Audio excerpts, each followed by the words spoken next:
Chapter 248. As the boss of the inspection department, Xia Pingan could come to the inspection department at any time he wanted. He avoided the morning rush hour in Shangjing City and took a rental carriage to the inspection department at around 10 in the morning. "It's our honor to be able to serve, sir."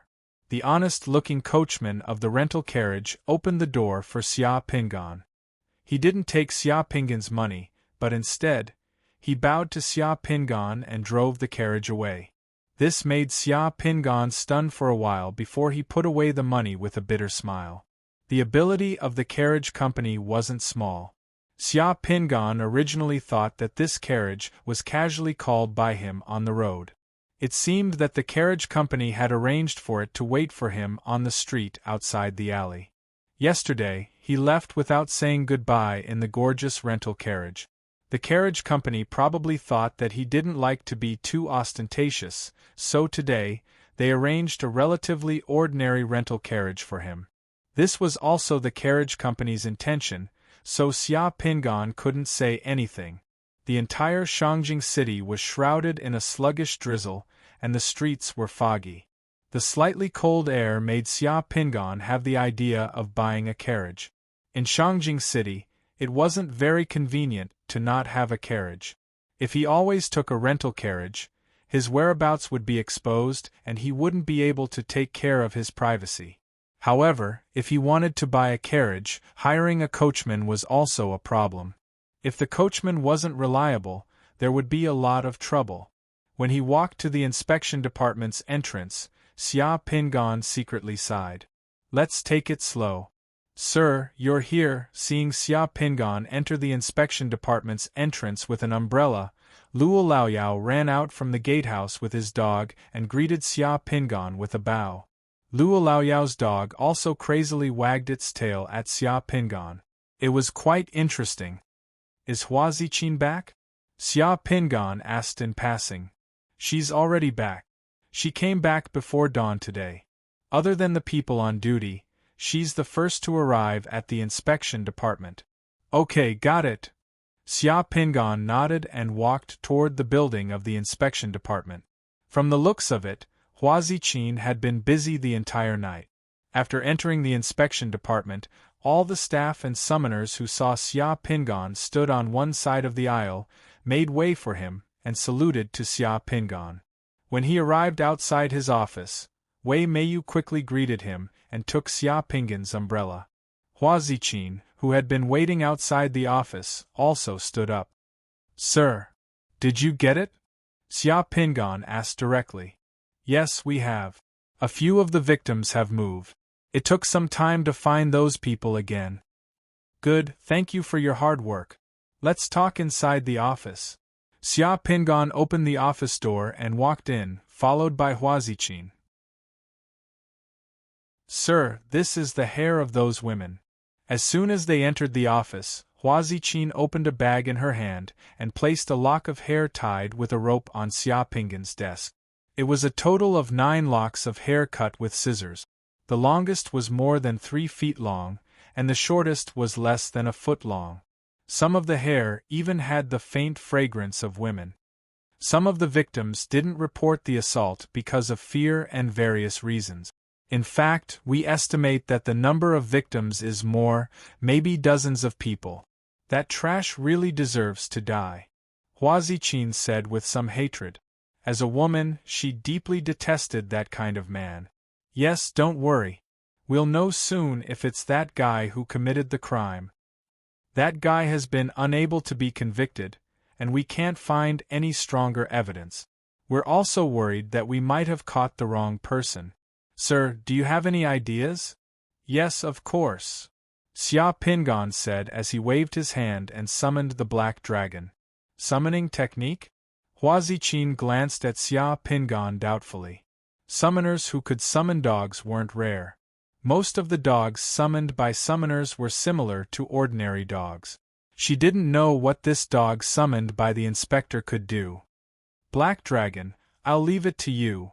Xia Pingan stroked the black dragon's head and pointed to the hair on the table. The black dragon wagged its tail and jumped nimbly onto the table. It sniffed the hair and barked twice at Xia Pingan before jumping down from the table. "Let's go and take a look at the dungeon," Xia Pingan said to Huazichin. He opened the door and led the black dragon in the direction of the inspection department's dungeon. Huazichin also followed Xia Pingan. After going down 2 floors, they finally arrived at the internal guard duty room outside the dungeon. When Qi Dafeng saw Xia Pingan appear, he hurriedly tidied his clothes and came out to greet him. "Go to the interrogation room and bring the person from cell 11 here," Xia Pingan said to Qi Dafeng. "Yes." Qi Dafeng glanced at the black dragon that followed Xia Pingan and led Xia Pingan and Huazichin to the interrogation room. He also arranged for his subordinates to bring the person from cell 11 here. The interrogation room was a room of less than 30 square meters. There was a metal chair fixed to the ground in the room. Xia Pingan and Huazichin had just sat down in the interrogation room when the summoner from cell 11 that they saw yesterday was brought in. An internal guard opened the metal chair in the interrogation room and stuffed that guy into the chair to sit down. Then, he locked the chair and left the interrogation room. Only Xia Pingan and Huazichin were in the interrogation room. "Sir, I've been wrong. I've already said everything that needs to be said. I'm really not the rapist you're looking for. This is all a misunderstanding." That guy had probably been interrogated more than once as he began to complain as soon as he sat down. "We'll know whether you've committed a crime or not very soon," Xia Pingan said as he pointed at that person. The black dragon, who had been sitting obediently beside Xia Pingan, rushed toward that person. Seeing the black dragon rushing over, that person cried out in fright, "Don't bite me! Don't bite me!" The black dragon naturally wouldn't bite him. Instead, it circled around him twice and sniffed around him. Then, the black dragon ran back to Xia Pingan and barked a few times at Xia Pingan. It even raised its claws twice. Xia Pingan gently stroked the black dragon's head and narrowed his eyes as he coldly looked at that person. Seeing Xia Pingan's gaze, that person's eyes flickered and he felt guilty. He swallowed a mouthful of saliva and forced a smile. "Sir, I really didn't commit a crime. Can you let me go? I'll give you one last chance. If you tell me who the other person who committed the crime with you is, I can spare your life and let you leave this interrogation room alive." Upon hearing Xia Pingan's words, that person's and Huazichin's expressions changed at the same time. That person's expression was obviously flustered, but he still forced a smile in the end. "Sir, I'm really innocent. I really don't know what you're talking about," Xia Pingan said softly. "You were caught by us, but you didn't tell us who that person was. First, you felt that we didn't have any direct evidence to convict you, so you wanted to get lucky. Second, you felt that as long as you could get through this, that person would definitely reward you greatly once you got out of here. It seems that that person has some status, so you're willing to risk your life to protect him. You even hoped that that person could get you out of here. Do you think I'm right?" The person in the iron chair started to turn a little pale, but he still gritted his teeth. "Sir, I'm really innocent. If you want to beat me into a confession, I'm afraid you'll get yourself into trouble." Xia Pingan shook his head. "Unfortunately, you didn't take the last chance I gave you." Xia Pingan pulled on the rope bell beside him, and Qi Dafeng immediately opened the door and entered the interrogation room. Xia Pingan directly asked Qi Dafeng, "If you want to kill someone in the dungeon, how do you usually do it?" Facing such a question, Qi Dafeng was shocked at first, but when he looked into Xia Pingan's eyes, he still honestly told him the darkest unspoken rules in the dungeon. Qi Dafeng didn't dare to say that he didn't know. If he did, then he would be treating the inspector as a fool. There are several ways. The first way is to lock the person you want to kill with other dangerous prisoners and hint to the other prisoners to kill him. The second way is to add something to his food to make him sick and die. If he doesn't have a backer, you can also poison him to death. Then, you can report that the prisoner is seriously ill and quickly dispose of the body through special procedures. You can quickly cremate him without the need for an autopsy. The third way is to make him commit suicide. You can use the sheets in the cell to hang yourself, there is water in the toilet, you can put your head into it and drown yourself. There are also some ways to hit the wall and slit your wrist.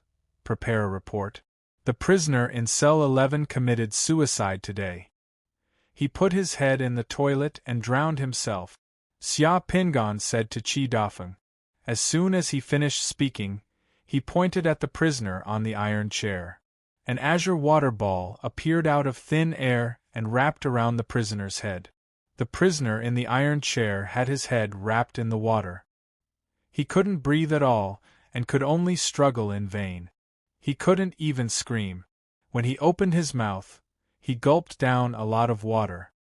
He wanted to use his hands to grab the water that wrapped around his head, but because his hands were shackled, they were locked in the gap of the iron chair, and he couldn't move at all.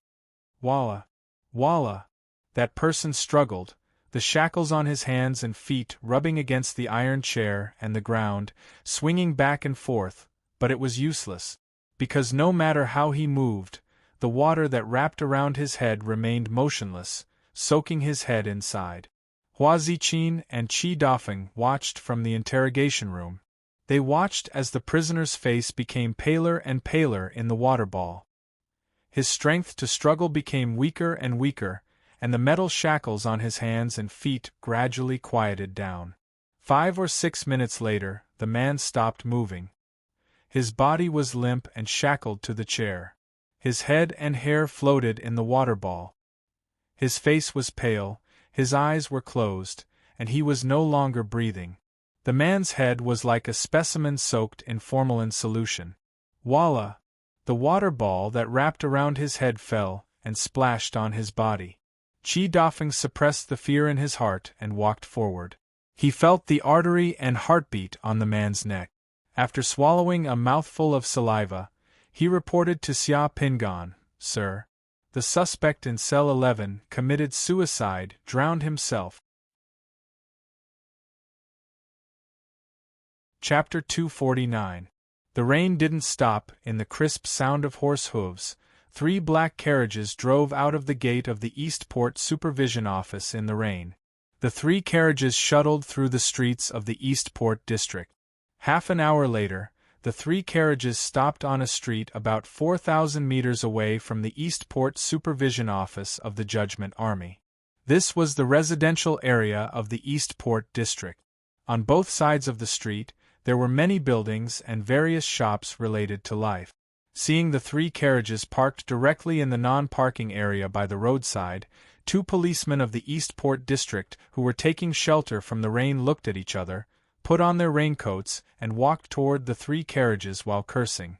The doors of the 2 carriages opened, and the summoners of the Eastport Supervision Office, who were wearing black waterproof windbreakers, black felt hats, and iron gloves quickly got out of the carriages.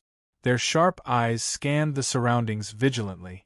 One of the middle-aged policemen who was walking over while cursing saw the people in black waterproof windbreakers coming down from the carriages. He rubbed his eyes and finally saw the symbol of the Judgment Army on the carriages and the iron gloves on the black-clothed people. His face changed, and he pulled the policeman next to him and quickly turned around to leave.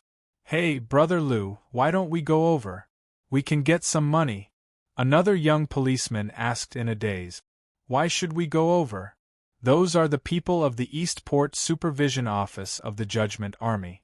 It was raining heavily just now, so we didn't see the symbol on the carriages clearly. Let's go, don't look blindly," the middle-aged policeman scolded in a low voice. The Judgment Army Supervision Office. The other policeman's face also changed. He shrunk his head in the cold wind and didn't dare to go over again. Not to mention that the carriages of the Judgment Army Supervision Office were parked in the non-parking area by the roadside. Even if the Judgment Army Supervision Office drove the carriages to the police station, the director of the Eastport Police Station could only welcome them with a smile. A summoner of the supervision office came to the carriage whose door wasn't opened the door, and stood solemnly at the side. The first person to get out of the carriage was in his 30s. He was wearing a black waterproof windbreaker, and his lean face was as hard as granite without any expression. His sharp eyes seemed to be able to pierce through the rain and were unusually bright. This person was Long Chow, the captain of the second team of the supervision office. After Long Chow, Hua Ziqin also came down in a waterproof windbreaker. The last one to get off the carriage was Xia Pingan. Xia Pingan was also wearing a black waterproof windbreaker and a black felt hat. His temperament was unusually cold. As soon as Xia Pingan's boots touched the ground, the black dragon also jumped down from the carriage. In the rain, Xia Pingan looked at the surrounding residential areas. "My lord, that rapist was caught by us in this alley." Long Chow pointed to an alley next to the carriage that was shrouded in the drizzle. "Pa." Xia Pingan nodded and gently flicked his finger. The black dragon had already run into the alley. "Let's go," Xia Pingan said. Without saying anything else, he followed the black dragon. Long Chow, Hua Ziqin, and the other 8 members of the second and third teams of the supervision office of Donggang also followed Xia Pingan into the alley. This was a very formal mission. Xia Pingan personally led 2 small teams from the inspection department to arrest the person. They had to catch that piece of trash who was still at large. According to the information provided by the Black Dragon, there was one more person who violated those women. Other than Xia Pingan and the 2 team captains, the other team members were all fully armed. Inside their black waterproof windbreakers, each member carried a gun and other equipment. To the members of the Judgment Army, the iron gloves were symbolic equipment. The Judgment Army's iron gloves were a summoner's magic tool. In addition to being able to deal with martial artists' swords, spears, and arrows in close combat, it could also isolate poison. The magic crystal inlaid on the iron gloves could also store up to 200 divine power points of magic, which could be quickly released when needed. The Black Dragon's ability was not only to smell, but also to smell and track the aura of souls. After entering the alleyway, Black Dragon circled around the alleyway, then directly ran to the other side of the alleyway. In the drizzle, Xia Pingan led 10 people and followed behind the Black Dragon. The Black Dragon passed through the alley and came to another street. After passing through a residential area, they entered a 6-story apartment building. After coming out of the apartment building, the Black Dragon barked a few times at Xia Pingan, who was waiting at the bottom of the building. Like a hunting dog that had locked onto its prey, it began to run toward the street outside the apartment building. Xia Pingan said to Long Chow and Hua Ziqin, "The Black Dragon has already found another person. That person is also a summoner, and he's a 2-sun realm summoner. He's not old, around 25 years old. As the saying goes, rabbits don't eat grass near their burrows. That person probably doesn't live in the Eastport district, but in another district of Shangjing City. After the second team caught him here, they scared him away. The case happened in the Eastport district. Since we've found clues, we can cross districts and find that piece of trash," Long Chow said coldly. "Who cares how many sun realms he's in? That kind of trash deserves to die," Hua Ziqin also said. Previously, Long Chow and Hua Ziqin did indeed have some doubts about the Black Dragon's ability. However, after Xia Pingan said that the person was a 2-sun realm summoner and could even say his approximate age with certainty, the two of them no longer had any doubts. The Black Dragon led the way in front while Xia Pingan and the other 11 people followed behind the Black Dragon. Normally, such a combination would definitely attract attention. However, it was raining today, and there weren't many people on the street. Therefore, there weren't many people who encountered Xia Pingan and the others along the way. Occasionally, they would encounter them, but when they saw the imposing manner of Xia Pingan and the others, they could only avoid them and not dare to ask.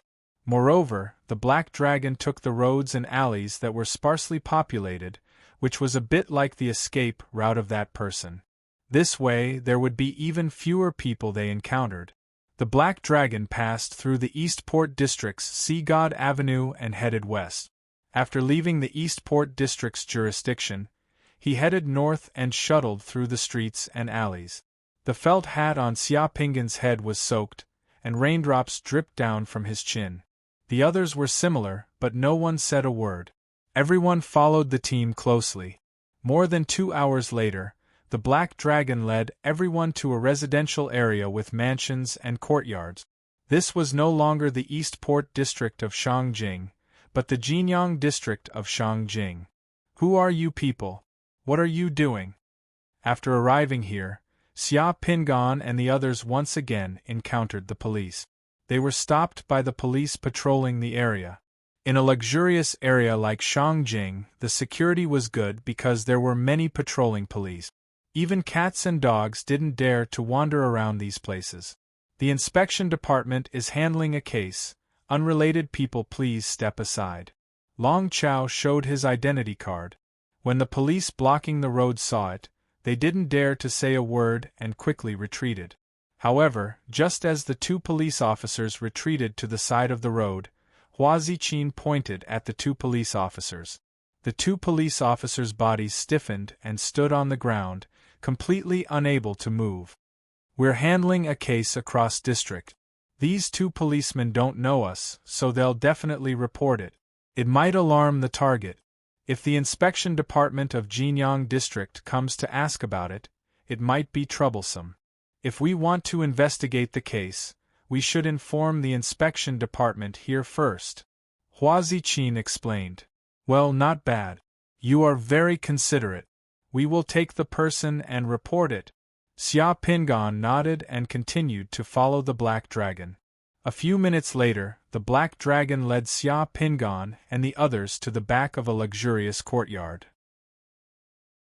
The Black Dragon sniffed under the outer wall of the courtyard, wandered around twice, and barked at Xia Pingan. That person is here. He is still inside. We came at the right time. Xia Pingan wiped the rain on his face and squinted at the courtyard in front of him. The courtyard wall of this courtyard looked more than 4 meters high from the outside. The courtyard wall at the back was more than 100 meters long. There were beautiful and exquisite blue glazed tiles on the courtyard wall, and a large area of shade was exposed from the courtyard. Behind the courtyard wall, there was a secret passage that was connected to the river outside with an iron gate. Here, there was an oppressive aura of wealth. In Shangjing City, those who lived in this kind of courtyard were not ordinary people. They were either rich or noble.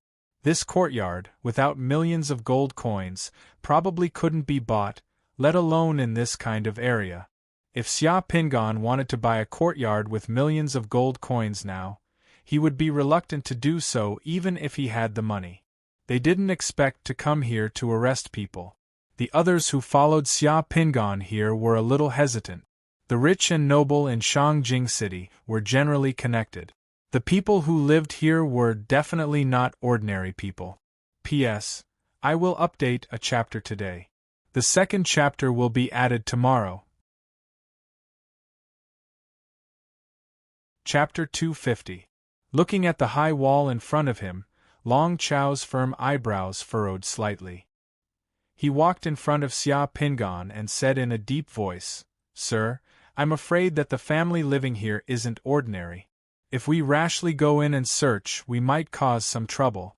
How about I get someone to inquire about the details of the family living here before deciding on a plan of action? What Long Chao said was the safest method. Even the hot-tempered Hua Ziqin didn't utter a word.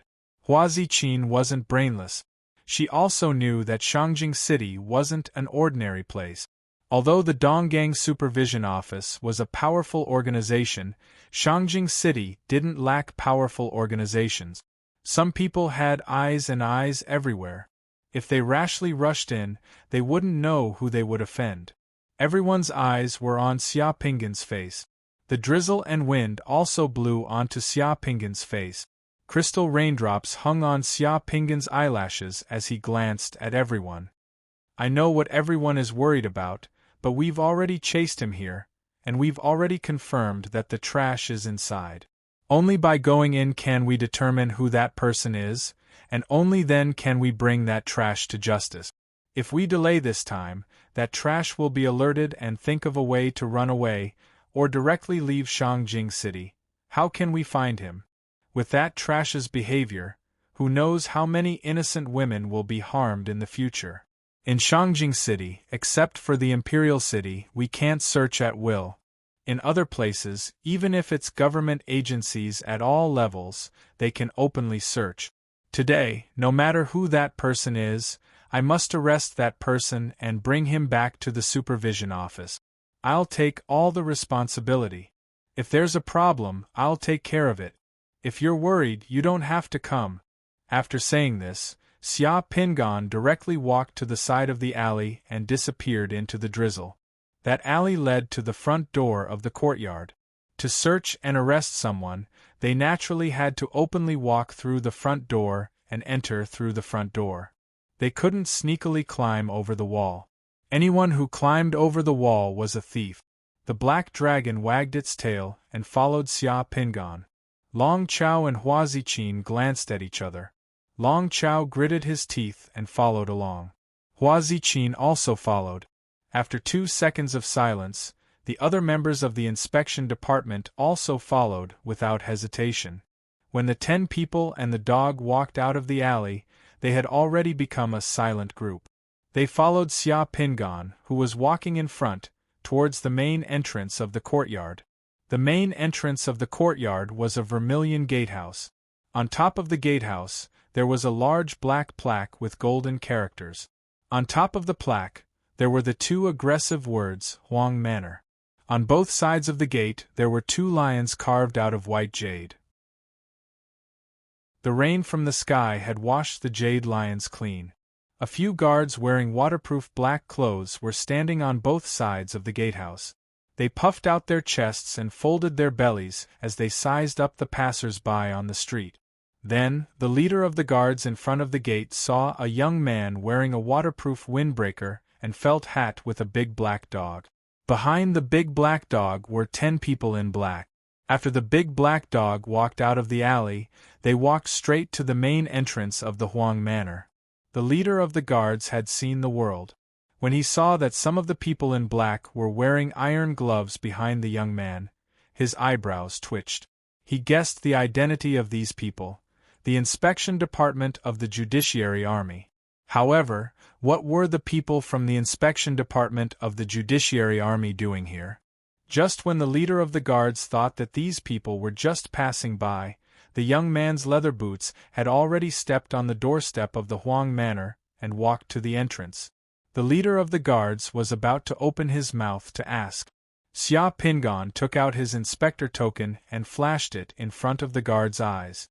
He calmly said, "I am Xia Pinggan from the Inspection Department of the East Port. The Inspection Department of the East Port is handling a case and has tracked the criminal here. There is a criminal hiding in the manor. We want to go in and search. Open the door." The guards in front of the gate looked at each other in dismay. They thought that they had misheard. Then, the guards in front of the gate suddenly laughed out loud. They thought that they had heard a joke. The leader of the guards gave a look to the guard next to him. That guard immediately ran into the manor from the side door. He should be going in to report. The leader of the guards glanced at Xia Pinggan. He and the other guards crossed their arms and blocked in front of Xia Pinggan. They didn't want to let Xia Pinggan in. "Inspector Xia, have you made a mistake? Do you see the 2 words above the gate? This is the Huang Manor. Don't you know where the Huang Manor is? This is the governor of Anxi Province, Lord Huang Zheng's mansion in Shangjing City. Haven't you heard of Lord Huang Zheng's name?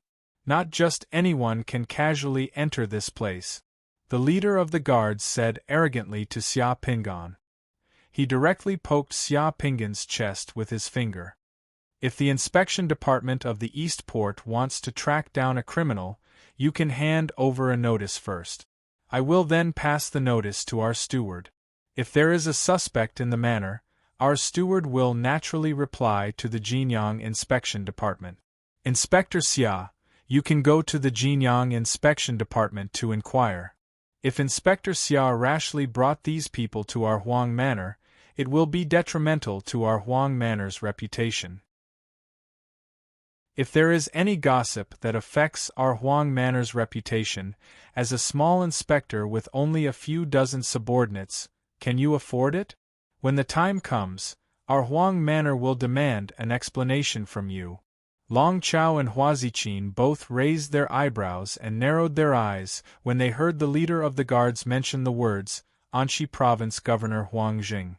However, the leader of the guards directly called Xia Pingan by his surname and official position. He didn't even use the word Lord. It was as if he was on the same level as Xia Pingan. His finger poked little Pingan's chest. He didn't put the inspection department of the East Port in his eyes at all. Xia Pingan smiled. He lowered his head and glanced at the finger poking his chest. He muttered to himself, so it's the Anxi Province governor. No wonder, hurry up and leave. Don't come here to look for trouble. Really. Our Lord Huang isn't in Shangjing City, so anyone dares to come to the Huang residence. The leader of the guards said impatiently. A servant of a wealthy family dares to criticize the inspection department for handling a case. It seems like your Huang clan has been spoiled. Xia Pingan shook his head slightly and sighed. He turned to look at Long Chao and Hua Ziqin behind him. I wonder what the Jinyang Inspection Department is doing. They're really embarrassing us. The leader of the guards was stunned. What did you say? 2 seconds later, there was a loud bang. The main gate of the Huang mansion was smashed open by the black-clothed guards at the entrance of the Huang mansion. The head of the guards smashed a human-shaped hole in the vermilion gate that was covered with brass nails. Blood spurted out wildly as his bones and tendons were broken. The hand that was poking Xia Pingan's chest was broken at the wrist and twisted strangely. Like a cannonball, he smashed into the Huang mansion from outside. After landing on the ground, he rolled a few times on the ground and spat out a few mouthfuls of blood. His eyes rolled back and he fainted.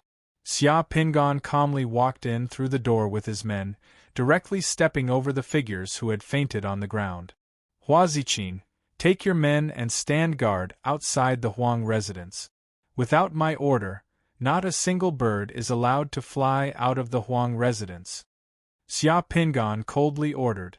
Yes. Hua Ziqin gritted her teeth and accepted the order. Before today, Hua Ziqin thought that she was the most violent person in the entire East Port Inspection Department and that the leader of the 4th Squad, Fang Nu, was the most courageous person in the entire East Port Inspection Department. But now, Hua Ziqin understood that she and Fang Nu were nothing. The person in front of her was the one who was audacious to the extreme and violent. Behind the entrance was the Huang residence's 9-colored Qilin wall that was more than 10 meters long. It shone brightly and looked rich and dignified. Pomegranate trees were planted on both sides of the Qilin wall, symbolizing that the Huang residence had many children and grandchildren. The rain washed the leaves of the pomegranate trees until they were verdant and glistening.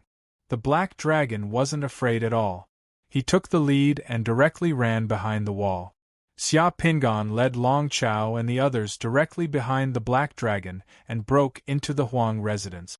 Xia Pingan had just led Long Chao and the others out from behind the wall and arrived at the front yard of the Huang residence when they saw a group of guards rushing out. The Huang residence's gate was too loud and had already alarmed the other guards of the Huang residence.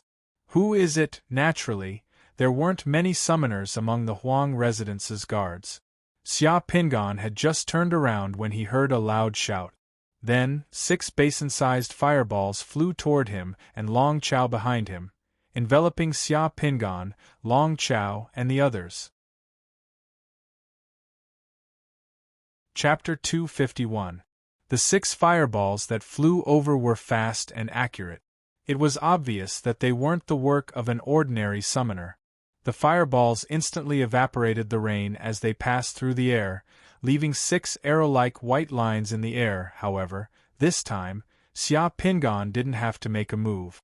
Long Chao, who was standing beside Xia Pingan, didn't utter a word. He just took a step forward and raised his hand. The rain in the sky then transformed into a huge net with rippling water waves, which then wrapped around the 6 fireballs.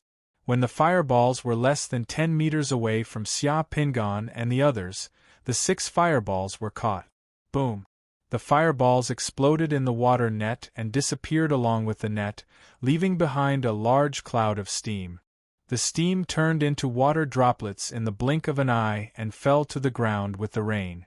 Dozens of Huang residence guards rushed over and blocked in front of Xia Pingan and the others.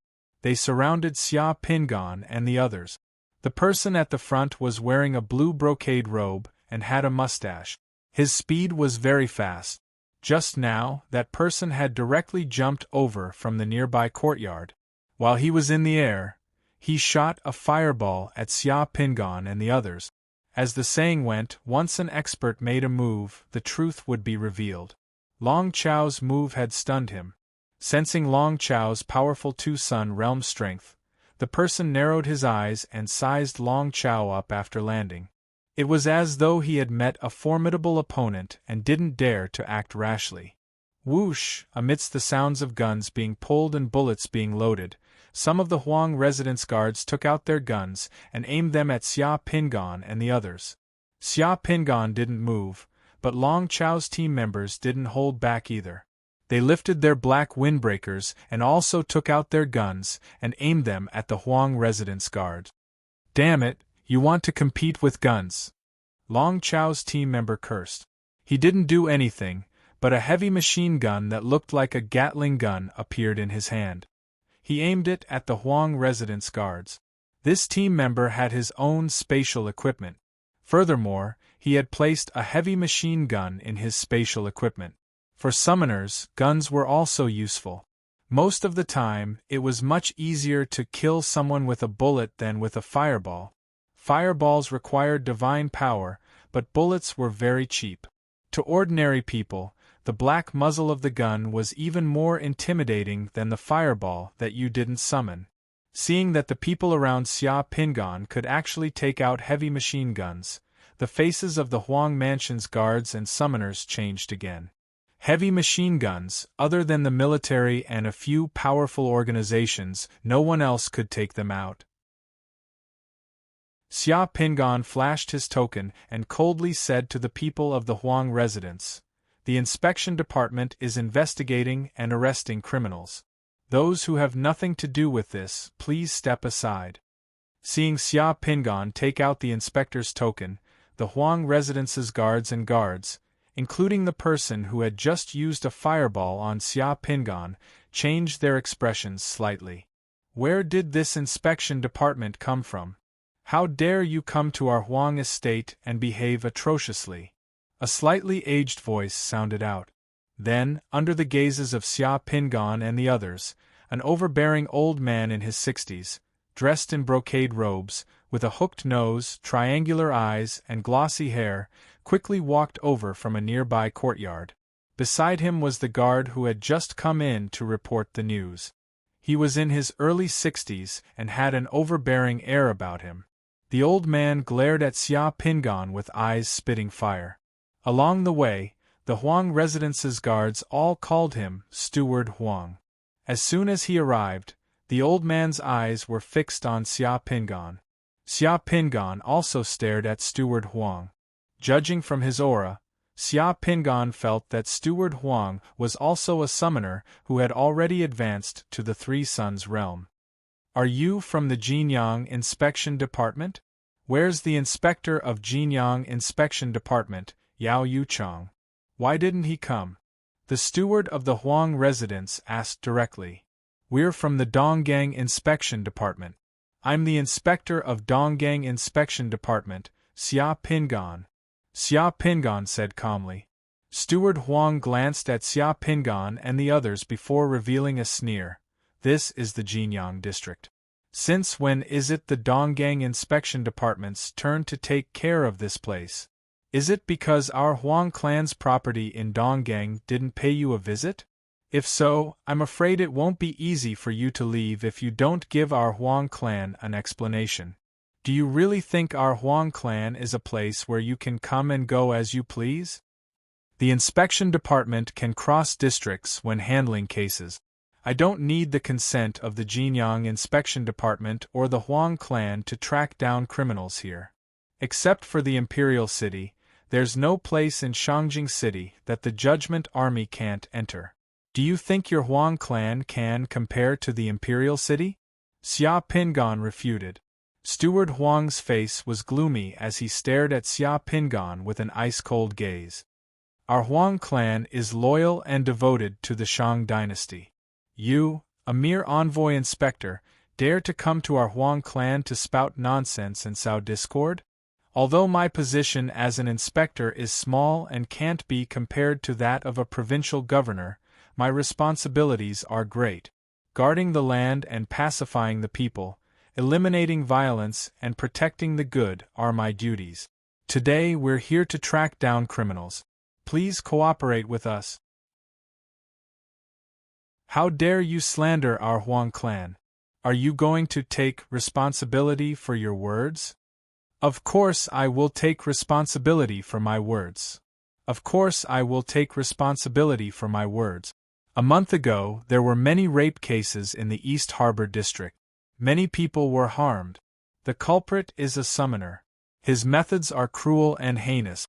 Other than raping women, he also likes to use a knife to carve patterns on the bodies of the women he raped. Today, I followed the clues and found that the culprit is hiding in the Huang residence. We will search the Huang residence. As Xia Pingan spoke, his eyes were fixed on Steward Huang. He found that after he said that the rapist was a summoner and might be hiding in the Huang clan, Steward Huang's eyes moved with a hint of surprise.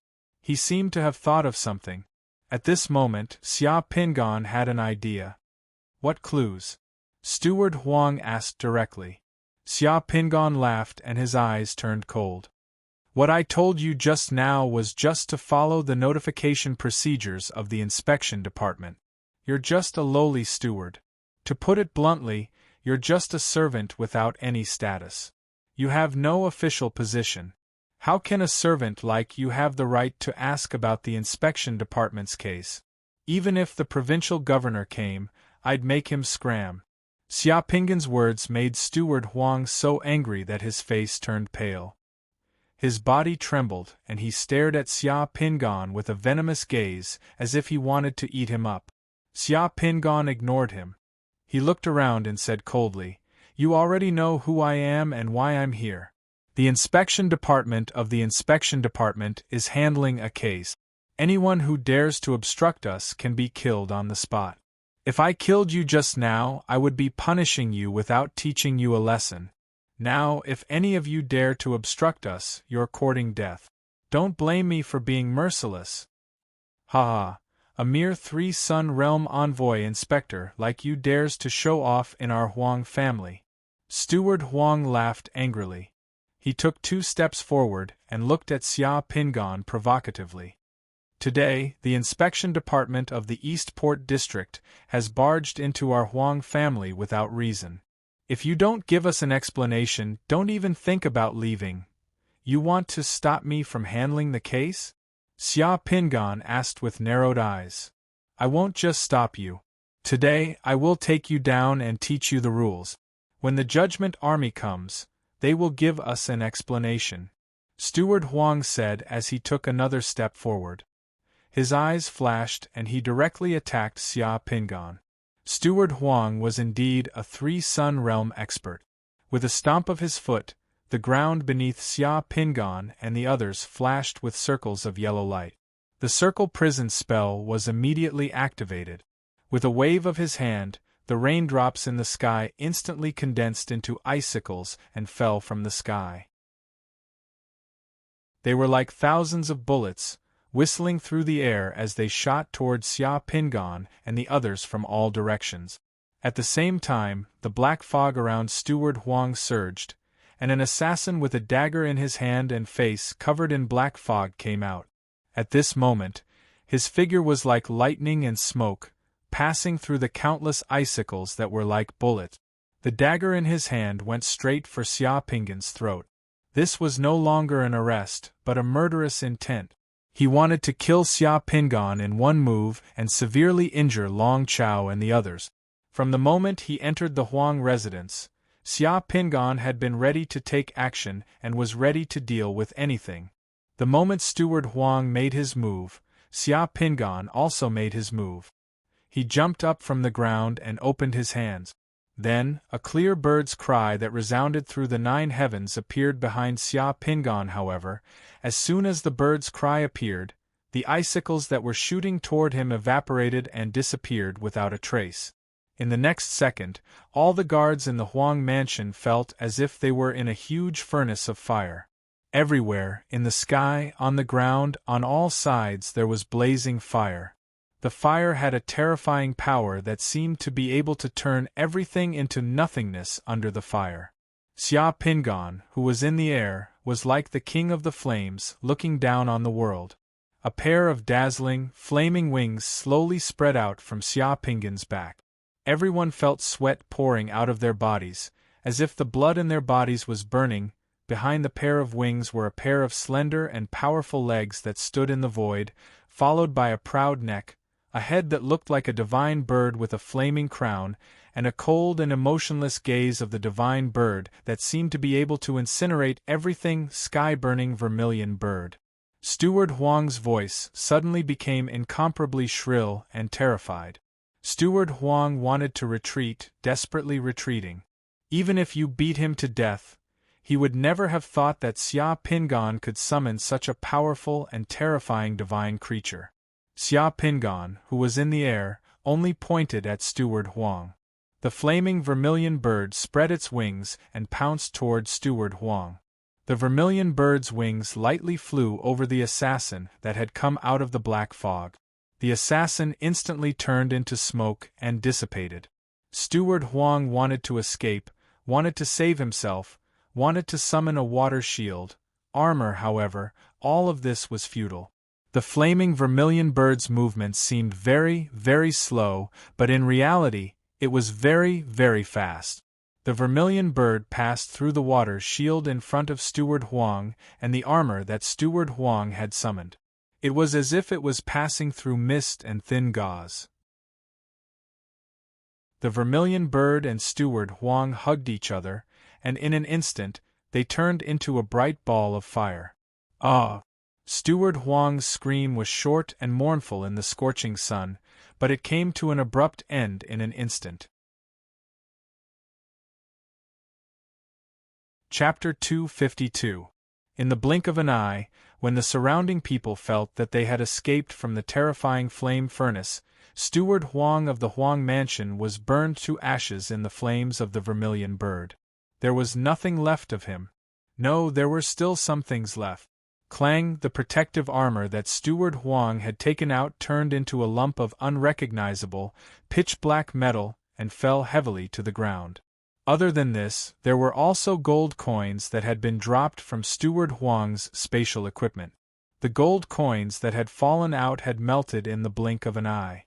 As for the other items that had fallen out, there seemed to be quite a lot of gold notes and elixirs. However, they had all been burned to ashes by the flames in the blink of an eye. Nothing was left behind.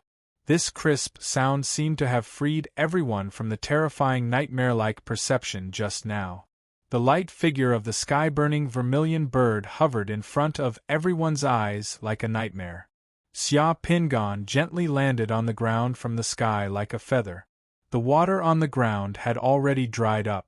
The water on the ground in the surrounding hundreds of square meters had also dried up. There was no trace of rain at all. Besides the metal lump, there was only a puddle of solidified golden water on the ground where Steward Huang was standing. The terrifying heat gradually dissipated in the entire space, causing the rainwater to evaporate before it touched the ground, forming a weird cloud above the Huang mansion like a volcanic eruption. Xia Pingan looked at the other guards of the Huang manor. A few of the guards who were holding guns trembled. Their faces paled and their guns fell to the ground. As for the summoner of the Huang Manor who had shot the fireball at Xia Pingan, his face was as white as paper. His eyes were dazed and his body was trembling uncontrollably due to fear. Only now did the summoner feel that he had just walked back and forth from the gates of hell. Steward Huang was a summoner of the Three Sun Realm and was the strongest person in the entire Huang Manor. If this envoy inspector had attacked him, he probably wouldn't have known how he had died. Heaven-burning vermilion bird. Heaven-burning vermilion bird. The summoner from the Huang clan murmured like a person who had lost his mind. Only when he saw Xia Pingan's eyes did he take a few steps back in fear. Legend had it that the heaven-burning vermilion bird's summoning magic came from the Sage Monarch Realm Pearl. But even if 100,000 people fused with the Sage Monarch Realm Pearl had a divine will crystal, they would only be able to use the Sage Monarch Realm Pearl's water-type summoning magic. The divine will crystal wasn't omnipotent. Only a handful of legendary summoners who were blessed by the heavens were able to break through the shackles of the divine will crystal and fuse with the Sage Monarch Realm bead. They were able to discover the earth-shattering secrets hidden within the Sage Monarch Realm bead and summon a legendary divine creature of fire. The Eastport Inspection Department is handling this case. Anyone who obstructs will be executed, Xia Pingan said to the guards of the Huang clan. Then he snapped his fingers and the obedient black dragon immediately rushed out and led the way into the Huang clan. Xia Pingan ignored the guards of the Huang clan and directly followed the black dragon into the Huang clan. Everyone hurriedly stepped aside, no one dared to block their path. The reputation of the Huang clan was not enough to intimidate this powerful envoy inspector. Even the steward of the Huang clan was killed, what more small fries like them? Long Chao and the others were also dumbfounded. They hurriedly followed Xia Pingan's footsteps. Long Chao walked beside Xia Pingan and couldn't help but ask curiously, "Sir, the heaven-burning vermilion bird you just summoned, was it a summoning magic obtained by fusing with the Sage Monarch Realm bead? The summoners of this world called you the Great Realm Bead, the Sage Monarch Realm Bead." Xia Pingan nodded lightly. The heaven-burning vermilion bird was the summoning magic of you, the Great Realm Bead, that he had learned after reaching the Three Sun Realm. Apart from this, he had also learned the summoning magic of the White Tiger when he was at the Two Sun Realm. As for the summoning magic of the Azure Dragon, he would probably need to reach the Four Sun Realm before he could learn it. Xia Pingan's expression didn't change, but his heart still ached. The summoning just now was very satisfying, but a full 360 points of divine power were gone in an instant. Just as Xia Pingan broke into the Huang Manor, in a living room in the backyard of the Huang Manor, there were two noblewomen and a young man sitting there talking and drinking tea. One of the noblewomen was the wife of the Anxi province governor, Huang Jing, the mistress of the Huang clan. The other was a guest of the Huang clan. Today, the Huang clan's guest was the most famous Sister Ran in Shang Jing's wealthy circle. She was the matchmaker. Madame Huang wasn't even 50 years old and was slightly plump. Because she took good care of herself, there weren't many wrinkles on her face. However, when she smiled, there were some wrinkles at the corners of her eyes. Those wrinkles were like the unfurled tail of a fish. They carried with them a trace of sharpness that had accumulated over time. With her head full of pearls and jade, she appeared even more dignified and noble. Sitting across from Madame Huang was Sister Ran, who looked much younger than Madame Huang. She looked like a young woman in her 30s. She had an oval face and a face as beautiful as peach blossoms.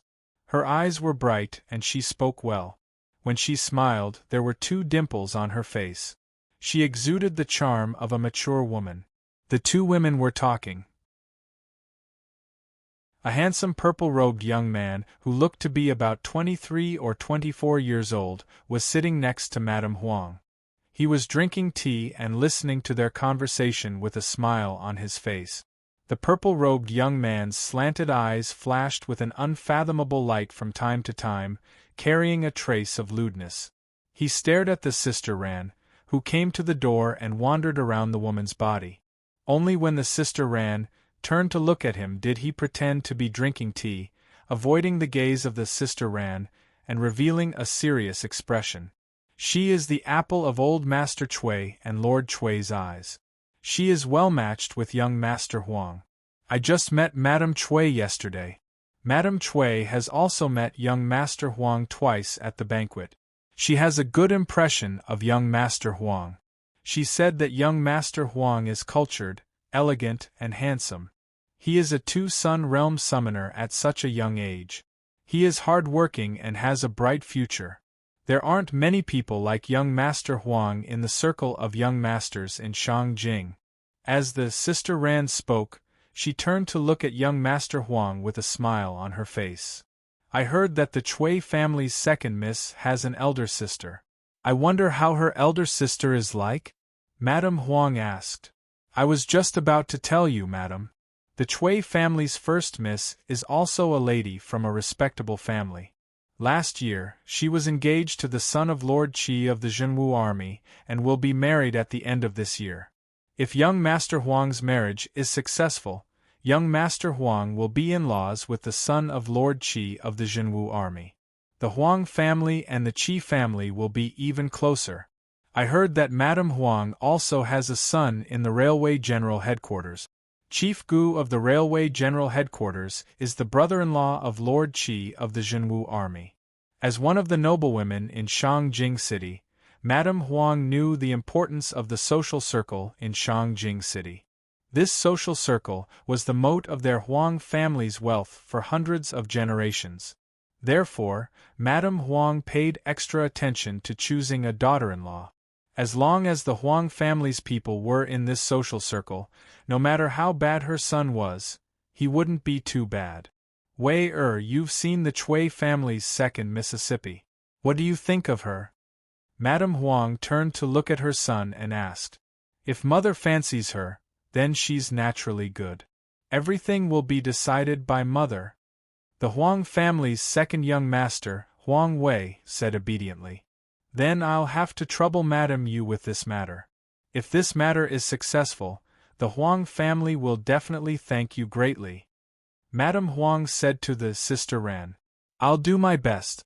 Everything still depends on the fate between young Master Huang and Miss Chui. There's one thing that Madame Chui needs to know. The Chui family's rules are very strict. If young Master Huang is meeting with friends, it's best that he doesn't go to those places of romance to avoid gossip. Although my Wei-er's personality isn't stable enough, he has always been clean and honest.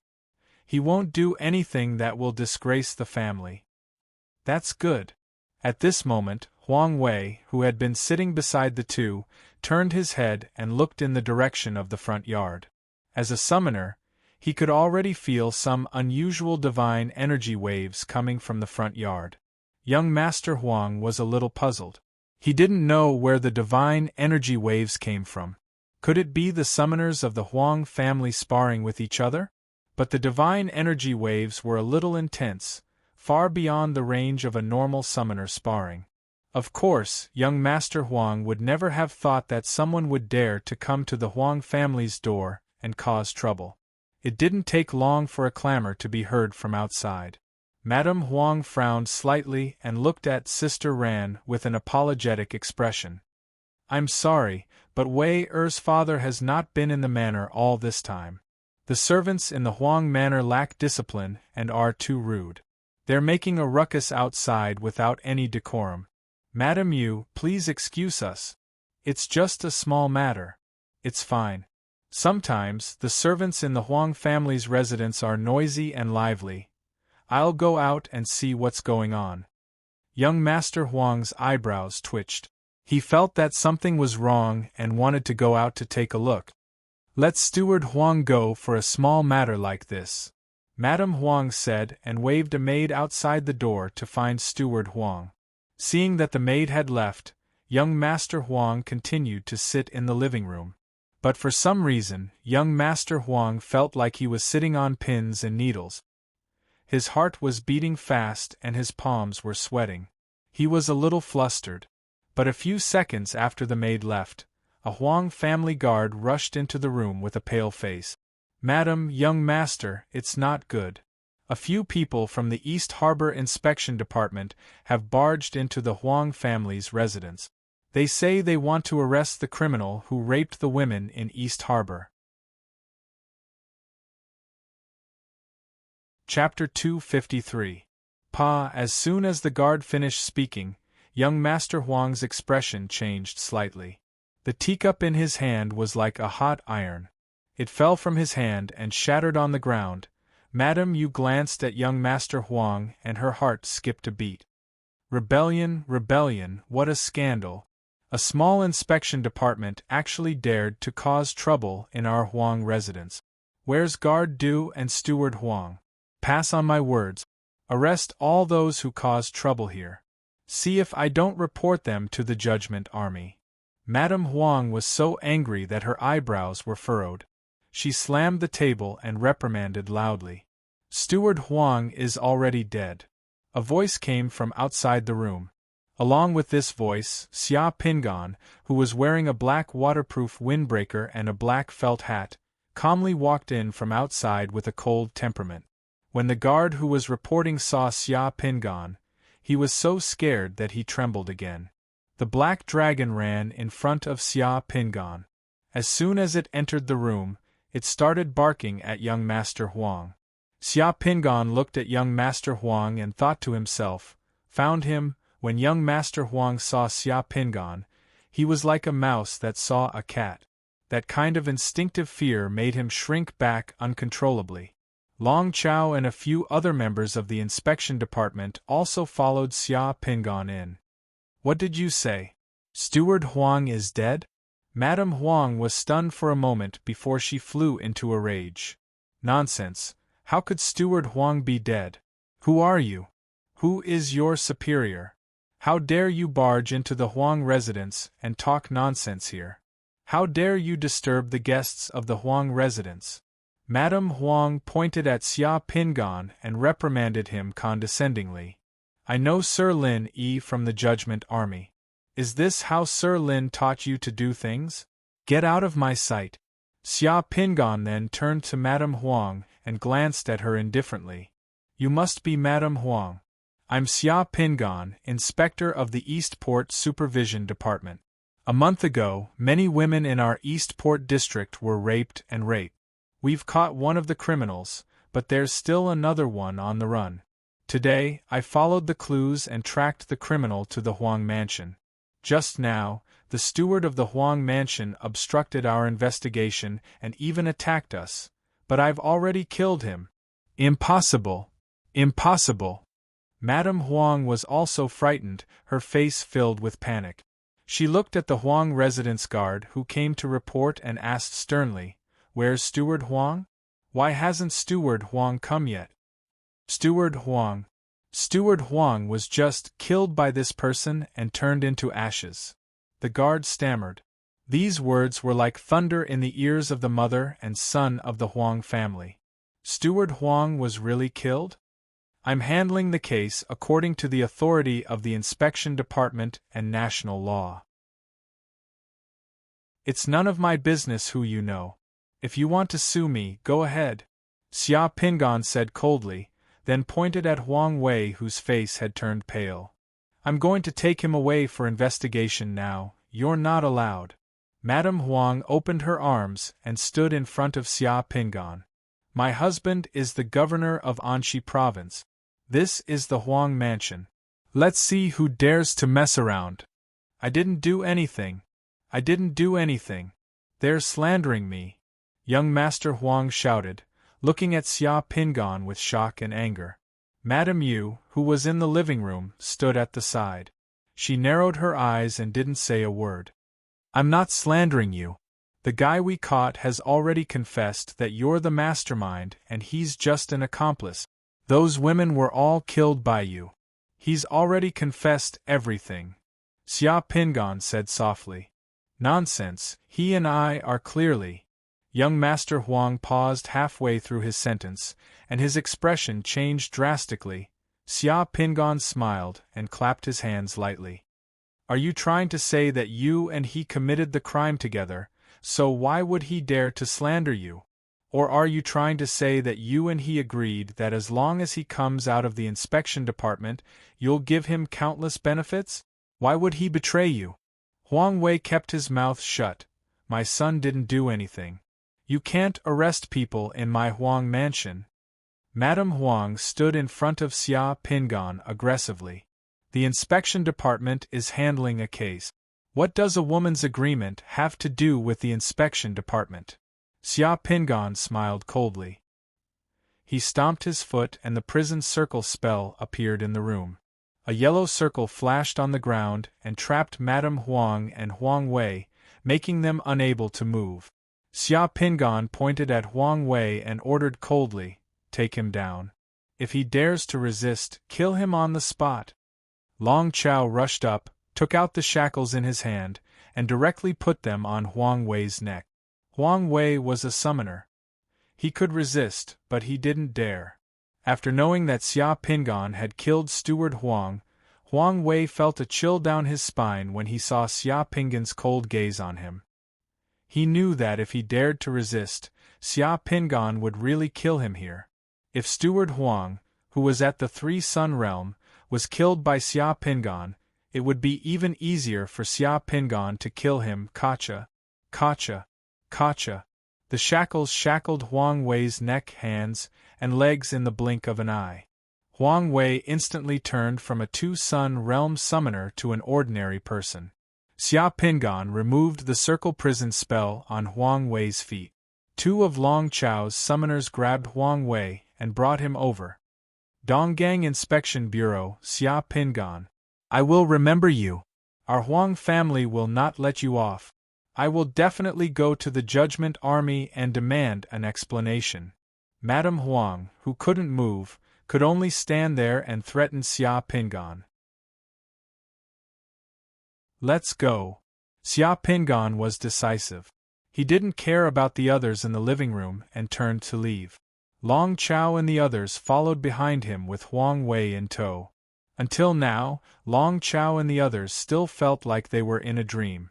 The envoy inspector actually led them to capture young Master Huang from the Huang family's residence without hesitation? That kind of carefree feeling was like drinking a bowl of iced sour plum soup in the summer when they couldn't hold back their thirst. It was indescribable to the members of the inspection bureau. Young Master Huang had let it slip just now. He was the fish that escaped the net. The envoy inspector didn't wrongly accuse him. Looking at the back of Xia Pingan and the black dragon walking in front, Long Chao's gaze toward Xia Pingan had become incomparably reverent. Xia Pingan led them out of the living room in the backyard of the Huang family's residence. Just as they passed through a courtyard, a few people came towards them. It was an old woman with a head full of silver hair and a slightly hunched back. Supported by a few guards and maids of the Huang clan, she quickly walked over. Behind the old woman, a guard of the Huang clan was respectfully holding a dragon-head walking stick with colorful silk tied to it. It was a very imposing sight. "Grandma, save me!" Seeing the old woman appear, Huang Wei shouted as if he had seen his savior. "Good grandson, don't be afraid. Grandma is here to save you. No one can take my grandson away." The old woman was so angry that her hands were trembling. She pointed at Xia Pingan with an imposing manner. "You have big guts. You actually dare to capture people in our Huang family? Of course I should capture people who have broken the law. Why? Can't I capture people from the Huang family?" Xia Pingan stopped and asked. "Yes, you can't," the old woman said rudely. She stretched out her hand and the guard passed her the dragon-head walking stick tied with colorful silk. The old woman raised the dragon-head walking stick as if she was holding supreme authority. She said to Xia Pingan, "This is the imperial cane that His Majesty gifted to the Huang family on my 80th birthday. Hurry up and release them." "Heh, heh." Xia Pingan smiled disdainfully. He stamped his foot and another circle of prison appeared under the old woman's feet, imprisoning her. Then, he led the others and walked past the old woman's eyes. When he walked past the old woman, Xia Pingan glanced at her. Raise it if you like. His Majesty didn't give the Huang family something to show off in front of the inspection department. Your Huang family's walking stick is just a wooden stick in front of the national law.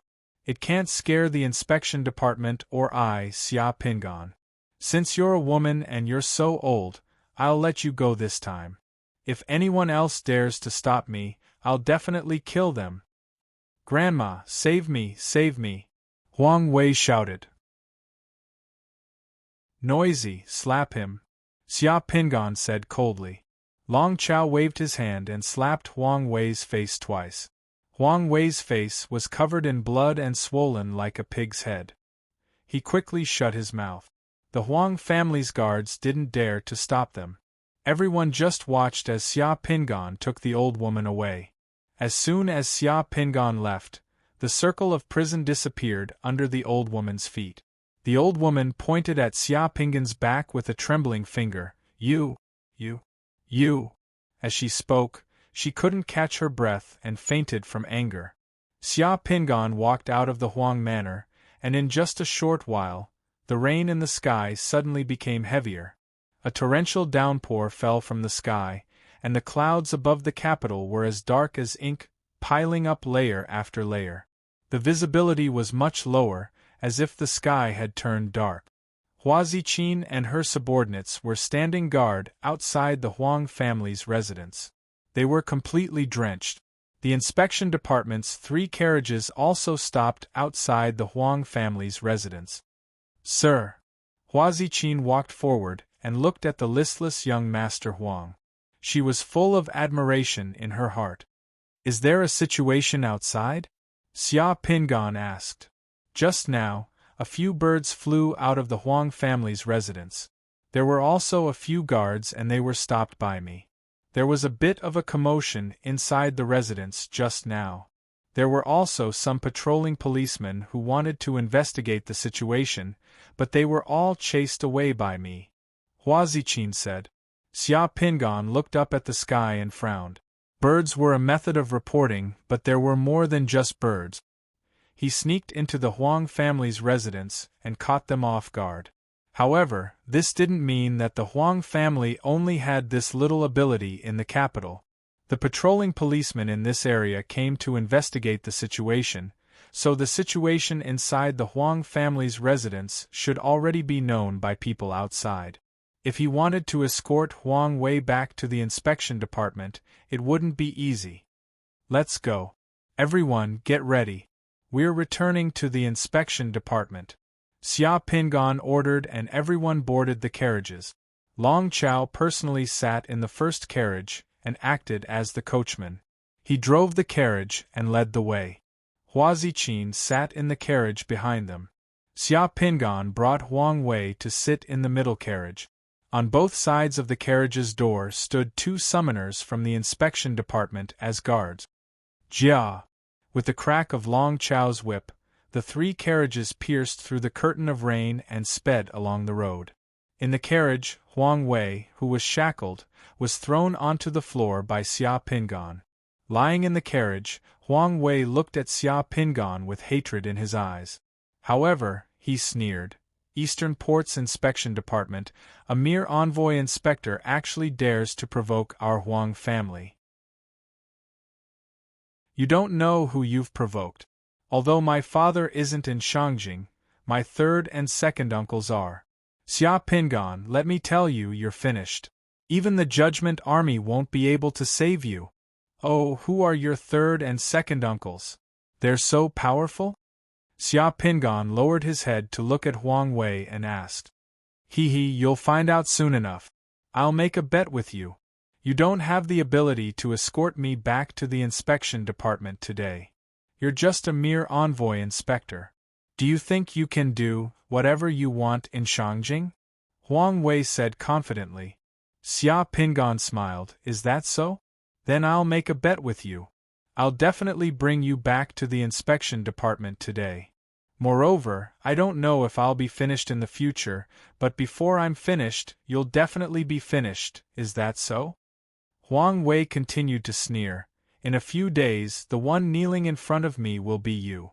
You'd better think carefully. You don't believe me? Xia Pingan asked back. Do you think you have the ability? Without evidence, you can't do anything to me. Xia Pingan shook his head and looked at Huang Wei coldly. He bent down and patted Huang Wei's face. I don't like the way you sneer at me. Bad people can't be so arrogant in front of me. Moreover, remember this. No matter what your surname is, who your father is, who your uncle is, who wants to protect you, you're now in my hands. If I say you're finished, you're finished. It doesn't matter who comes. Evidence? Heh. Who do you think you're dealing with? As he spoke, Xia Pingan stretched out his foot and stepped on Huang Wei's lower abdomen. Huang Wei was suddenly scared. He began to twist his body, trying to avoid it. He screamed, Xia Pingan, you! What are you trying to do? If I say you're finished, you're finished. Do you think you'll have to wait until tomorrow? Your family is so rich. Why don't you go to the brothels and find those women who love money? Why do you have to go and ruin those women from ordinary families? Xia Pingan said these 3 words and began to stomp down hard. He used the sole and heel of his leather boot to ruthlessly crush the fatal spot below Huang Wei's lower abdomen. It was as if he was stepping on rotten bananas and rotten eggs. Ah! Huang Wei screamed. His body curled up and twisted like a prawn. His face instantly turned from white to red, then from red to green. The veins on his body bulged and his muscles spasmed. He began to twist and struggle in the car, but it was all in vain. The intense pain caused Huang Wei's body to twitch twice. He foamed at the mouth and fainted like a dead dog. Raindrops fell on the car window. The people outside could hear the screams coming from inside the car, but they did not move. The 3 black carriages of the Donggang inspection office were running on the street. Long Chao was driving the first carriage. His long whip danced in the air, and the ear-piercing sound of the whip drove the horses to run on the street. It also scared the pedestrians and carriages in front of them into hurriedly moving away. The cold raindrops fell on Long Chao's body. His waterproof windbreaker was like a sieve. All the people in the carriage became alert. The 3 carriages were stopped less than 500 meters away from the Huang mansion. There was a roadblock in front of the road. A group of people wearing black waterproof windbreakers and iron gloves blocked the road. Standing in front of those people was a somewhat fat middle-aged man. He had 2 thick black bags under his eyes. There was a sinister aura between his eyebrows. He was smoking a cigarette. Another person stood beside him, holding a black umbrella for him. Shoo! Seeing that there were people blocking the road, Long Chao pulled the reins. The horse's hooves landed on the ground. It slid on the wet ground for more than 10 meters. The water splashed everywhere. The carriage finally stopped. The middle-aged man under the black umbrella saw Long Chao stop the carriage. He threw the cigarette in his hand on the ground and put it out with his foot. He put on a fake smile and said, Long Chao, your Donggang inspection department came to my place to handle a case. Why didn't you inform me? Isn't this a bit unreasonable? Long Chao took a deep breath and said loudly, Mr. Yao, the East Port Inspection Department has already caught the culprit. The culprit has already been apprehended. Soon, the East Port Inspection Department will send an official document over. Mr. Yao, please step aside. We are about to escort the culprit back to the inspection department. Murderer? How come I don't know that there are murderers in Jinyang District? Since there are murderers, just give them to me. The murderers in Jinyang District should be handled by our Jinyang Inspection Department. You can go back now. The middle-aged man waved his hand. We will take this case. When the inspection department of the Donggang Inspection Department hands over the information and other criminals, we will write the official document for you. Mr. Yao, this is against the rules. Long Chao argued. Ha ha ha, rules are made by people. Why are you so rigid? Brothers from the inspection department of the Donggang inspection department have worked hard today. I will treat you all to a good drink as an apology." The middle-aged man laughed. Long Chao shut his mouth. He didn't say anything because he heard Xia Pingan coming down from the carriage behind him. Xia Pingan didn't open an umbrella. Instead, he just let the heavy rain fall on him. After getting off the carriage, he stepped on the rainwater on the street and silently walked to the front of the middle-aged man step by step. Then, he fixed his sharp eyes on the middle-aged man's face. As Xia Pingan walked towards him silently, the huge pressure coming from Xia Pingan's body made the middle-aged man's smile stiffen unnaturally. "This must be Envoy Xia. I am Envoy Jinyang Yao Yuchang. We are brothers of the same family. Since Brother Xia has just become an envoy inspector, you might not be familiar with our friendship. Brother Xia, can you give me some face today and hand over the people in the carriage to me?" Yao Yuchang smiled stiffly and said to Xia Pingan. Xia Pingan faintly smiled. He glanced at Yao Yuchang's swollen face that had been eroded by alcohol and women. Then, he glanced at the people behind Yao Yuchang who were standing silently in the heavy rain. He didn't pay attention to Yao Yuchang. Instead, he started to talk to the people behind Yao Yuchang. "Brothers, I just came from the Huang residence. Do you know what the servants of the Huang residence told me when I just arrived at the Huang residence and told them that I'm from the inspection department? The servants of the Huang residence told me that if the inspection department wants to enter the Huang residence to arrest the culprit, we have to give them a notice first. We can only enter after the housekeeper of the Huang residence agrees to it." At that time I was shocked. Since when did our inspection department need to look at the faces of the servants of the rich and powerful families? We even have to give them a notice and ask for their consent? That's the biggest joke in the world. Xia Pingan guffawed in the heavy rain, which reverberated across the street. Closely after that, he moved his eyes onto Yao Yuchang's face full of contempt. "Until I see you, Yao Yuchang, did I understand why a servant of a major clan in Jinyang district dared to be so arrogant in front of the inspection department and the judgment army? How dare a servant ask the inspector to give us a notice?" Yao Yuchang's face turned completely black as he glared at Xia Pingan. "Xia Pingan, what do you mean?" "I mean, you're not qualified to join the judgment army. You're not qualified to be the inspector. You're not qualified to wear this uniform. By being the inspector, you not only insulted the judgment army but also all the brothers of the Jinyang Supervision Department. You made your brothers be despised by the servants of those rich and powerful families. The reason why the Judgment Army is called Judgment Army is that it maintains the justice of the world, the righteousness of the universe, the strict laws of Shang dynasty, and the conscience of hundreds of millions of people. Tell me, how much did Huang clan pay you to stop me? What benefits did they promise you? Why did they let you take these brothers to stand in the rain for a murderer?" Hearing Xia Pingan's rebuke, some of those who stood on Yao Yuchang's side tightly pursed their lips with stiff faces. Some lowered their heads. Yao Yuchang kept retreating under Xia Pingan's rebuke. With a rumble, a muffled thunder rolled over the sky, shaking the entire Shangjing city. The lightning bolts that broke the sky made Yao Yuchang's face extremely pale at this moment.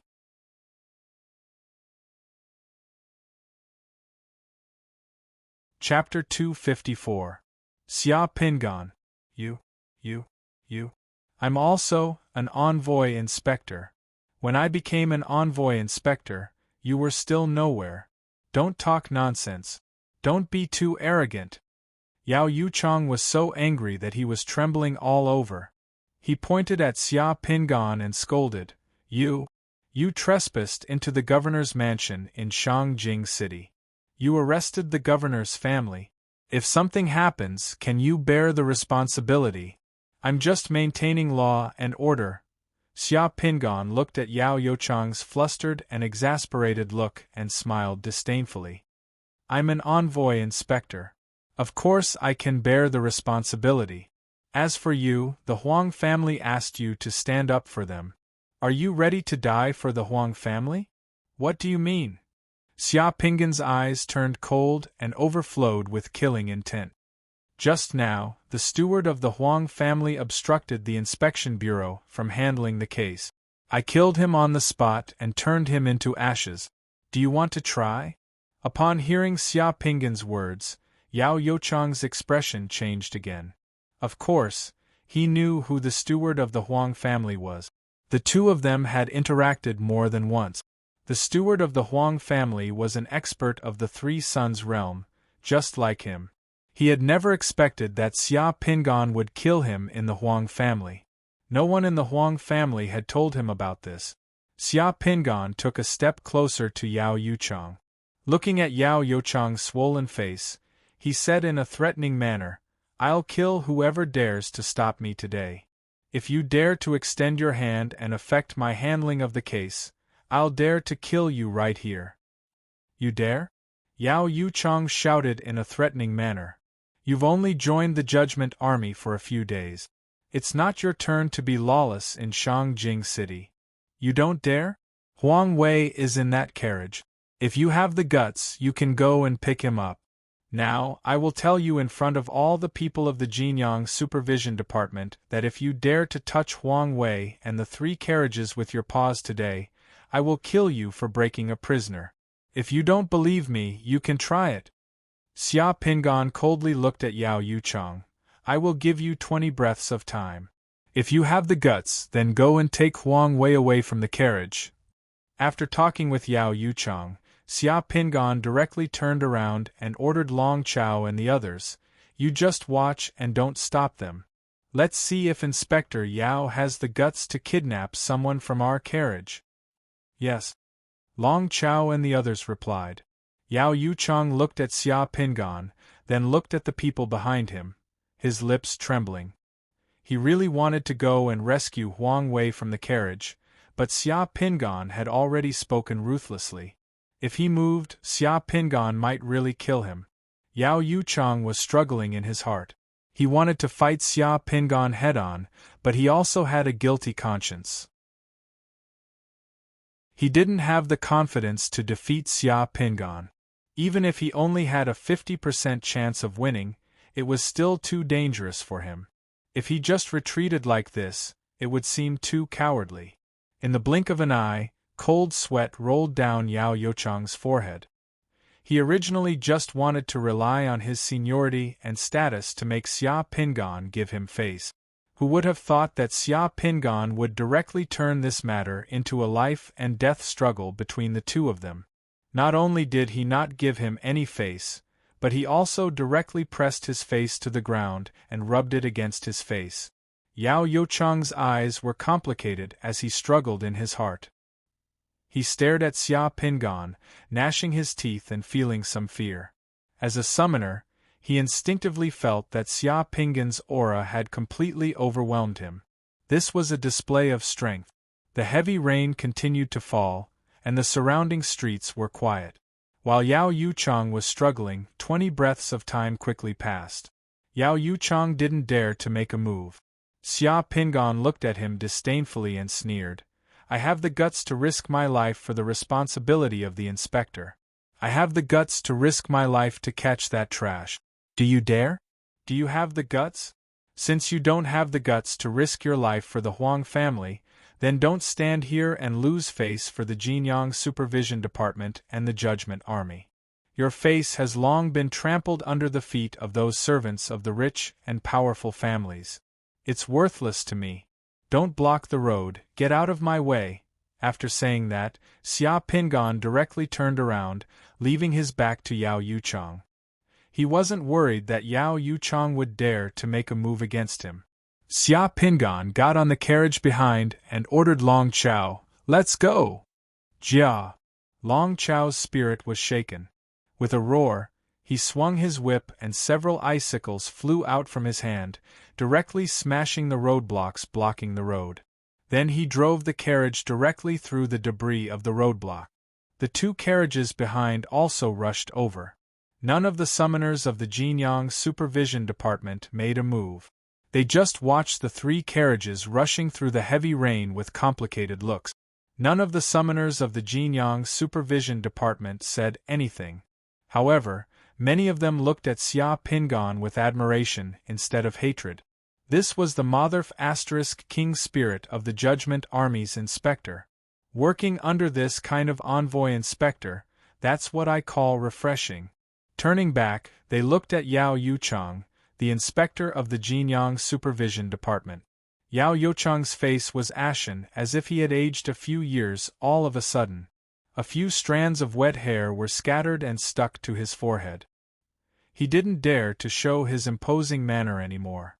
He was simply like a defeated chicken and a drowning dog. He looked pitiful and pathetic from head to toe. It was too King shameful. Several summoners of the Jinyang Supervision Department couldn't bear to look at him any longer. They sighed in their hearts and turned their eyes away. Xia Pingan, just you wait. Yao Yuchang unwillingly stamped his feet in the heavy rain and let out a strange howl like a wild dog. Hiya! Hiya! Hiya! Long Chao drove the horses while his long whip danced in the air. The 3 carriages sped through the heavy rain. Even though the horses were vigorous, they were also soaked and steaming at this moment in the heavy rain. The horses galloped even faster since the Jinyang Supervision Department had already taken action. Long Chao didn't know what would happen next. Long Chao was also a bit anxious. He had to capture the young master of the Huang family and bring him to the Donggang Supervision Department as soon as possible. Otherwise, if the young master of the Huang family was taken away by someone, it would be hard to say what would happen next. Lightning flashed and thunders rumbled in the sky. The entire Shangjing city was covered with heavy rain and gloomy sky. As a result, the people on the streets became more sparse. After rushing for less than 2,000 m, the streets in front of them were blocked again in the misty heavy rain.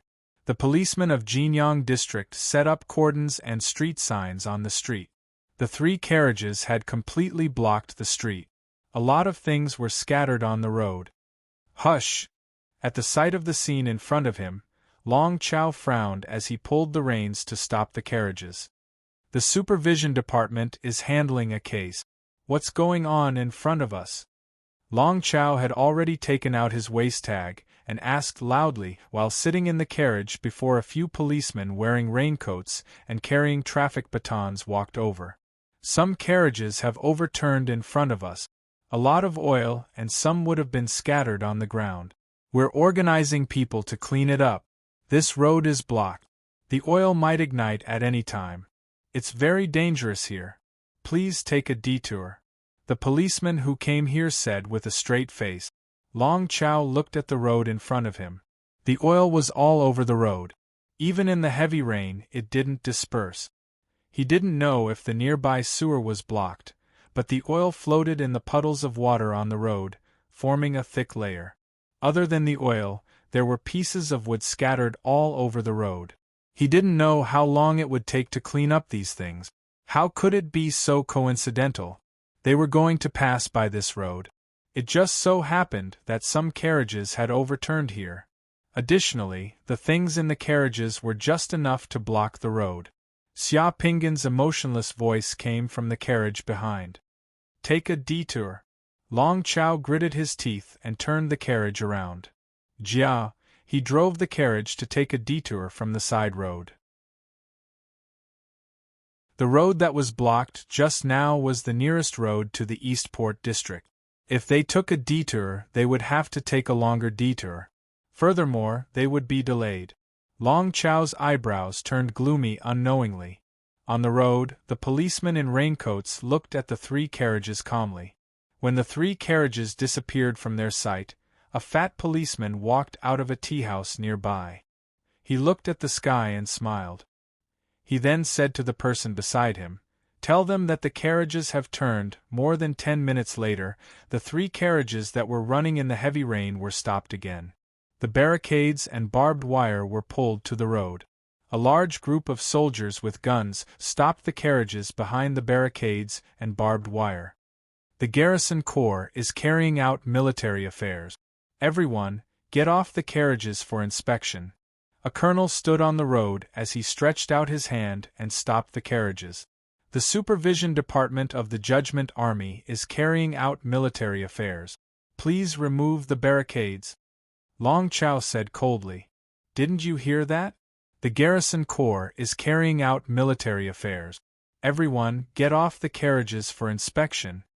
That military officer said loudly. Following his loud voice, those soldiers behind the barricades and barbed wire fences all aimed their guns at the 3 carriages. 2 heavy machine guns on wheels took off their covers, revealing their grim faces behind the barricades and barbed wire. Not only the road, but also the corridors, roofs, and windows of the buildings on both sides of the road were aimed at the 3 carriages. The 3 carriages were surrounded by more than 300 soldiers of the garrison corps who were carrying heavy weapons. Sitting on the coachman's seat, Long Chow turned around with a cold look. The garrison corps has no right to check the carriages of the Judgment Army and the Supervision Department. Get out of the way. F***ck, what do you mean by no right? This father has received the order to check all the passing vehicles and pedestrians and detain any suspicious person. Are you responsible for that? I don't care who you are. All of you, get off the carriages for inspection. Otherwise, don't blame this father for being impolite. If you don't accept it, you can go to the garrison corps to report me. That colonel directly pulled out his pistol. With a click, he loaded it and roared, "Get off the carriages!"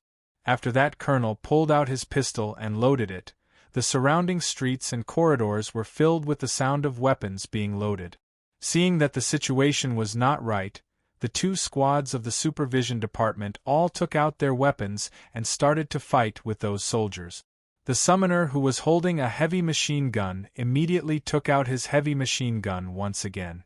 Hua Ziqin stood on the roof of the last carriage.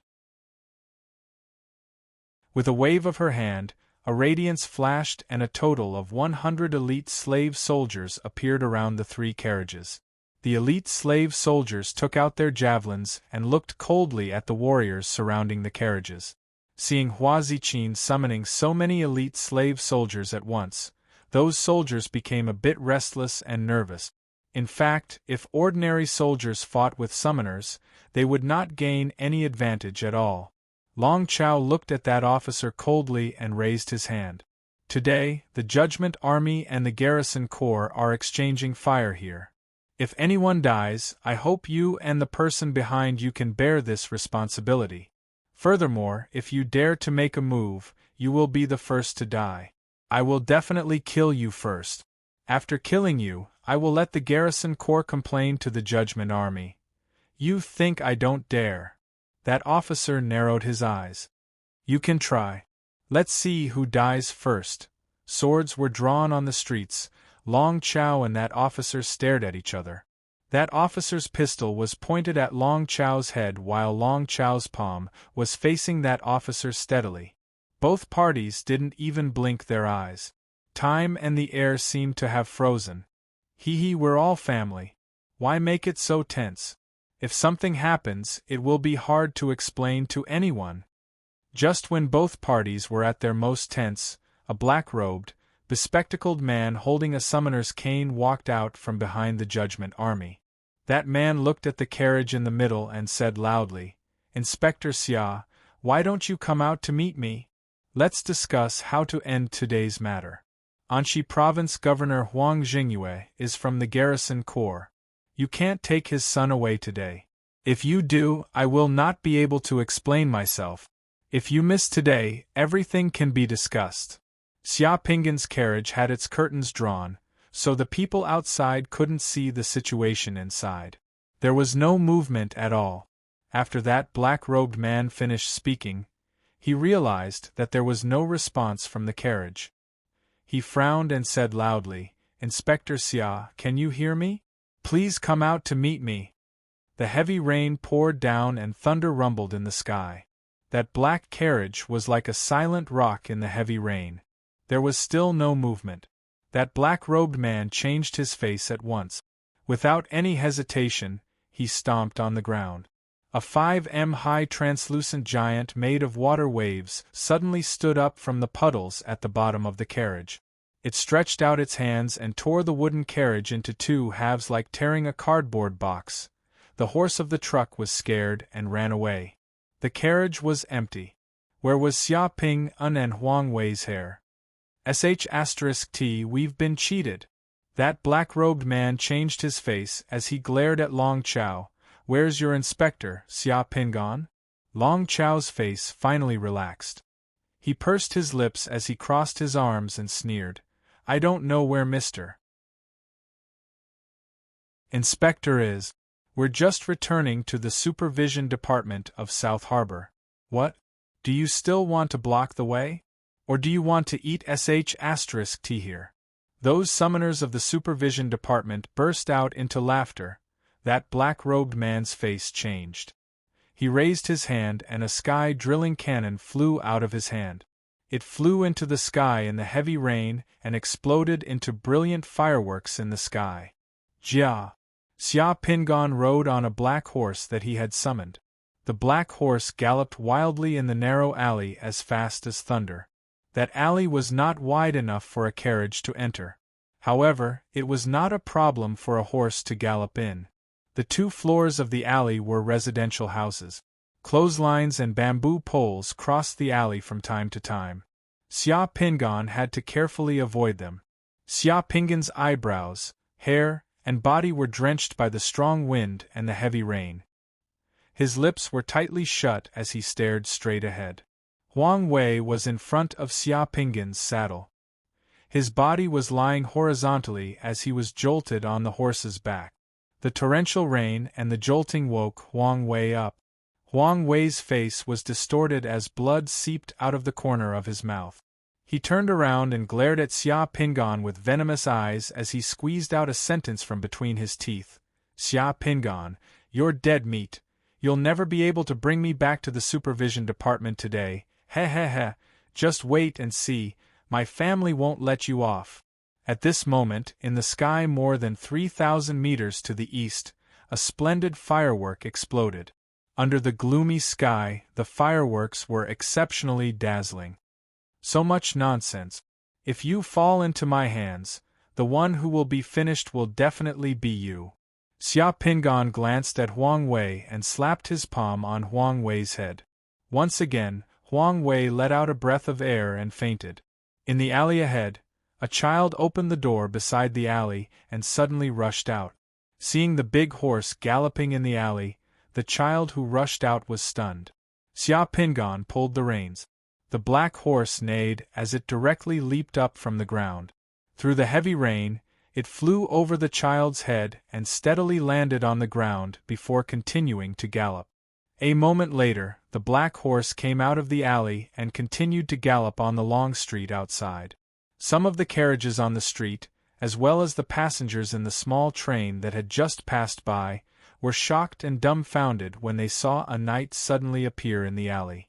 The air was restless, the murderous intent was like rainwater that gathered in the potholes on the ground, gathering from all directions. A few minutes later, Xia Pingon, who was galloping on the horse, felt a strange aura in the air. Xia Pingon waved his hand and a huge spherical water shield suddenly appeared beside the galloping horse. The water shield protected the horse and Xia Pingon. The moment the spherical water shield appeared, gunshots sounded from the side of the street. Bullets penetrated through the rain and shot towards Xia Pingon and the galloping horse. They were not ordinary bullets, but rune bullets. Additionally, the trajectories of those bullets were extremely delicate. All the bullets avoided Huang Wei and shot towards the head and feet of Xia Pingon and the galloping horse. The water shield quivered in the flames of those rune bullets. It was very difficult to penetrate through the water shield. Xia Pingon blocked over 100 runic bullets on a street that was over 100 meters long. He used less than 10 seconds to quickly pass through the street. Soon after he dodged those rune bullets, a black carriage suddenly rushed out of the intersection in front of him and blocked the road.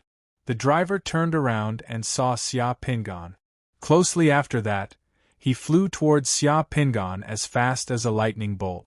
With a wave of his hand, a sword chi slashed towards Xia Pingan. That was a powerful martial artist. Xia Pingan roared as 10 fireballs soared into the sky and shot towards that martial artist. The sword chi broke the fireballs and turned into sparks of fire in the air. That martial artist was in the air. His body was like a dragon, twisting and turning as he danced in the air. The other fireballs were all shattered by the sword chi of that martial artist. The only thing that the martial artist didn't expect was that Xia Pingan, who was riding a horse, would actually leave the galloping horse and jump up from the horse. When that martial artist broke the last fireball, Xia Pingan had already appeared behind that fireball and was close to him. Slash! Xia Pingan roared as a long sword suddenly appeared in his empty hand and slashed out. The long sword was like a waterfall. Within the sword light, one could faintly see a ferocious tiger pouncing down from the mountain. It was incomparably ferocious, and the sound of the sword was like the roar of a ferocious tiger. That martial artist did not even have time to blink before Xia Pingan's long sword swept across his neck. Boom! Xia Pingan stretched out his hand again and sent out a scorching fireball, shattering the carriage that was blocking the road. The black horse let out a long neigh, and its 4 hooves flew up as it leaped through the flames. Chapter 255. The warrior's head fell from the sky and rolled on the rain-soaked street like a rubber ball, leaving a red trail. That head continued to roll for more than 30 meters and didn't stop until it reached the curb of the road. The warrior's eyes were wide open, and there was still a trace of shock on his face before his death. His eyes were lifeless as he looked at the sky. Bean-sized raindrops splashed on his face, and in just a moment, his face had lost all color and turned ghastly pale. A pair of black leather boots with spurs appeared beside the warrior's head. Then, a pair of coarse big hands picked up the warrior's head. With a sigh, the big hands closed the warrior's eyes. The person who picked up the warrior's head was wearing a raincoat. He had a purplish-black face and a beard. His face was weathered, and the wrinkles between his eyebrows formed a deep Sichuan character. He carried a powerful sniper rifle on his back and held the warrior's head in one hand as he looked in the direction Xia Pingan had left with a complicated gaze. On the long street, Xia Pingan and the black horse had already disappeared into the curtain of rain and the long street, leaving behind the wreckage and debris on the ground emitting smoke in the heavy rain. Big Brother. One by one, men wearing raincoats and carrying guns walked out from the buildings on both sides of the street and stood behind the man. All of them, including the bearded man, had a total of 13 people, each of them emitting a cold aura. If anyone who was familiar with the bounty hunter circle in Shangjing City saw them, they would know that these 13 people were the unique 13 godly gun guards of Shangjing City. These 13 people were One Sun Realm summoners and sharpshooters. They were best at killing monsters with rune bullet. The 13 of them always acted together as if they were one person. Big Brother, what about you just now? Why didn't you let us continue? A man in his 30s stood out and asked. The bearded man, the big brother of the 13 godly spear team, retracted his gaze and said in a hoarse voice, "If we continue, we will all die here today. We can't stop that man, how can that be? I still have some rune bullets that I haven't used yet. I don't believe that the 13 of us can't deal with him. Just now when he crossed this short street, you saw that he used the water shield to block the 147 bullets that we shot. You thought that it consumed a lot of his divine power, isn't it? That man is a rune master, a powerful rune master. He's much more powerful than me. Just now I felt that there was an invisible rune hidden in his water shield. That rune dissolved all of our attacks. He received our attacks effortlessly. If we didn't attack him with firearms and he didn't want to waste time here, our brothers of the 13 godly spear team would all die here today." The voice of the big brother of the 13 Godly Spear team was trembling with fear. Big brother, are you saying that the water shield just now is just a bait that he made for us to see? He wants to lure us out? One of the members of the 13 Godly Spear team asked in disbelief. I'm afraid so. If I wasn't a rune master, I wouldn't have been able to sense the divine talisman hidden in his water shield. I feel that his divine talisman hasn't been fully used yet. It might be a powerful chain talisman that integrates both offense and defense. He has already been able to incorporate the changes of the Tao of Runes into his spells. Such a person is too terrifying. We can't stay in Shangjing City any longer. We have to leave as soon as we finish this business with the Huang family. That person is the envoy inspector. He can easily find out what we did here today. If he comes back to his senses and uses his power to settle accounts with us, we won't be able to leave even if we want to.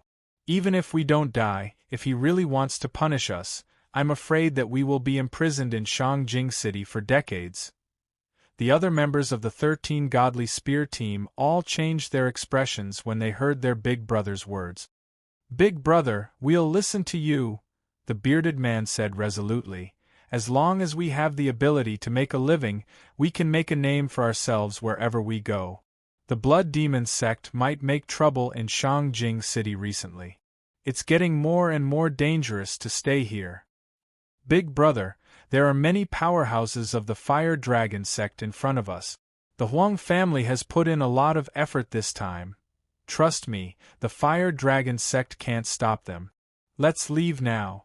The bearded man made a prompt decision as he threw away the head in his hand and wiped off the rainwater on his face. Retreat, one of the 13 people whistled. In the blink of an eye, 13 fast horses rushed out of the alley beside them. The 13 people jumped on the horses and shook the reins. Then, they stabbed the abdomen of the horses with their leather boots with spurs. The 13 fast horses neighed and rushed into the heavy rain under the leadership of the bearded man. They disappeared in the blink of an eye. Godly Spear team of 13 Godly Spear team? I'll remember it. You're smart, Xia Pingon galloped on the black horse. As the 13 people disappeared, he retracted his gaze from afar. Xia Pingon didn't know what the Fire Dragon sect was. There were many forces in Shangjing City. Therefore, he didn't know where the Fire Dragon sect was from. In a few minutes, the horse had galloped several miles on the street. When Xia Pingon turned around a street, his pupils suddenly shrank. The street in front of him was silent. All the shops on both sides of the street were closed. There was no one on the street. However, there were rows of slave soldiers and elite slave soldiers standing silently on the street. In the heavy rain, those slave soldiers and elite slave soldiers were like statues. They stood still on the street with their eyes closed. There were about 700 to 800 of them in a square formation. Behind these slave soldiers, there were hundreds of infantry soldiers who were summoned in a square formation. After the summoned infantry, there were 5 water giants that were 5 to 6 meters tall. 5 summoners wearing white terracotta masks stood behind the 5 giants and looked at Xia Pingon coldly. This formation was like a battlefield. They were determined to stop Xia Pingon. Mr. Inspector, we don't want to be enemies with the Judgment Army and the Inspection Department. However, we have to do this because of someone. Please put down young Master Huang. Otherwise, we'll offend you. One of the 5 summoners standing in the middle spoke. His voice had also changed. It was unknown whether he was a man or a woman. Isn't it just the Fire Dragon Gang? Since you have the guts to rob the criminals of my Eastport Inspection Department, why are you still hiding? Xia Pingon laughed coldly as he looked at the 5 summoners. According to the law of the Shang dynasty, except for the summoners of the Judgment Army and the armies guarding Shangjing City, other summoners are forbidden from summoning soldiers or battle dolls in Shangjing City. How dare you, the Fire Dragon sect, form a formation in public on the street? The 5 summoners were silent. They didn't expect Xia Pingan to identify them so quickly. I don't know what the Mr. Inspector is talking about. What fire dragon sect? We don't know them. The one who changed his voice continued to speak. However, there was a hint of guilt in his voice. Xia Pingan pointed at the 5 summoners and said coldly, "I'll give you one last chance.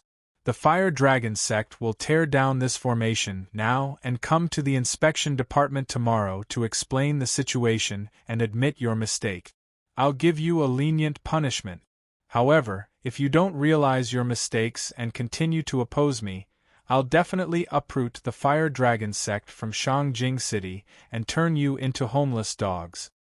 Xia Pingan was alone while the 5 summoners and the military formation were on the other side. However, the momentum of the two sides seemed to be reversed. Xia Pingan seemed to be the one in a commanding position, while the 5 summoners were just a small group of stubborn fellows who were surrounded by the army. "We're giving you face, but you don't want it. Do you really think we're afraid of you?" One of the summoners among the 5 couldn't help but roar in that oppressive atmosphere. He stepped forward and pointed at Xia Pingan. The moment that person stepped forward, those slave soldiers who were holding long spears in the front, those elite slave soldiers who were carrying javelins in the back, those infantrymen and giants in the back all opened their eyes at once, revealing flashing red eyes. Raising their weapons, they stepped forward at the same time. Boom! Hundreds of people stepped on the road, creating a loud boom, shaking the puddles of water on the road. Their might was impressive, especially the 5 giants that were summoned at the back. They had boundless strength, and with a single step, they created a huge pit on the road. Xia Pingan burst out laughing in the rain as the 2 front hooves of the black horse under him stood up at once. "Come on if you want to fight." Xia Pingan waved his hand, causing the indistinct gate of the military camp to appear behind him. At the same time, the rumbling sound of iron hooves sounded behind him. A storm cavalryman who was fully covered in armor, carrying a battle bow and lifting a long spear, instantly leaped out of Xia Pingan's back in an awe-inspiring manner. Of course, this was not the only storm cavalryman who leaped out of Xia Pingan's back. In the rumbling sound of iron hooves, storm cavalrymen leaped out of the gate of the military camp behind Xia Pingan like ferocious tigers and black torrents. "Kill!" Xia Pingan bellowed as he spurred his horse forward, charging towards the enemy's formation. The vast expanse of storm cavalrymen blew their horns and followed Xia Pingan's charge like a magnificent army galloping on the long street. The rumbling sound of iron hooves shook the faces of the summoners on the opposite side. "Storm cavalrymen!" A summoner wearing a mask cried out in alarm. Before the elite slave soldiers in the formation could throw their javelins, the storm cavalrymen's dense rain of arrows had already fallen. Those slave soldiers, elite slave soldiers, as well as the infantry behind them, before the storm cavalrymen's arrows could even touch them, they were all turned into light and dissipated. This was the storm cavalrymen who dominated the grasslands, the storm cavalrymen who erased the Xiongnu tribe from history. How could those slave soldiers and infantry be a match for such a valiant cavalry? Xia Pingan didn't summon ordinary storm cavalrymen, but elite storm cavalrymen. The previously awe-inspiring formation was pierced through by the storm of arrows in the blink of an eye. The storm cavalrymen roared, their murderous aura like frost. The rain on the street shook and splashed among the cavalrymen. The storm cavalrymen summoned by Xia Pingan were like black storm armor sweeping over. The few spear-wielding slave soldiers standing in the front row were like bubbles under the attack of the storm cavalrymen. They were annihilated and dissipated into light, unable to withstand a single blow. The summoned giants on the opposite side were furious and charged towards the storm cavalrymen. That giant ran over 5 meters with a single step, faster than a warhorse. When the giant's feet stepped on the road surface was about to crack. The storm cavalrymen's arrows hit the giant's body, but they couldn't break through the giant's defense. Like thorns piercing into a person's body, The arrowheads fell off in the blink of an eye after entering half an inch. The running giants were very fast. After the storm cavalrymen pierced through the formation of the slave soldiers and infantry in the blink of an eye, the two sides met on the street. The running giants stretched out their hands and icicle-like cudgels appeared in their hands. The cudgels smashed towards the storm cavalrymen's heads. Boom! The storm cavalrymen who were hit by the cudgels in the hands of the giants disappeared in the blink of an eye. However, the storm cavalrymen didn't use bows and arrows against the giant. Instead, they picked up their lances. As the war horses galloped, the storm cavalrymen held their lances and stabbed them towards the stomachs, necks, and other places of the giants. As the lances pierced their bodies, the movements of the giants who were waving the icicles gradually slowed down. Finally, they collapsed and dissipated into light. Such a battle could be said to be tragic. The storm cavalrymen continued to charge under the giants' cudgels, stabbing their lances into the giants' bodies. In the flashes of light, the storm cavalrymen and giants fell at the same time. The storm cavalrymen's lances collided with the icicles in the hands of the giants. The fragments of the icicles splattered on the street. The windows, walls, and the flowers and grass on both sides of the street were riddled with holes. It was as if they had been bombarded by a terrifying hailstorm. Xia Pingan passed by the storm cavalrymen and took the lead to charge towards the 5 summoners. In an instant, dozens of fireballs, icicles, and arrows flew towards Xia Pingan from the front. It was as dense as a shower. It was as if a wall was crashing into him. There was no way to avoid it. The summoner wearing the mask who spoke to Xia Pingan just now gritted his teeth and waved his hand. 2 more rainwater giants were summoned. As soon as the 2 giants were summoned, they rushed towards Xia Pingan. A water ball appeared around Xia Pingan's body. The water ball danced and turned into several huge ice shields, protecting Xia Pingan and his mount. The word shield flashed on the ice shields. The countless attacks, fireballs, icicles, and arrows flying towards Xia Pingan were all blocked by the ice shields in an instant. Even when the fireballs hit the ice shields were not damaged at all. They were extremely stiff and showed no signs of melting. As for the icicles and arrows that hit the ice shields, they were useless. The icicles shattered and only left a faint mark on the ice shields.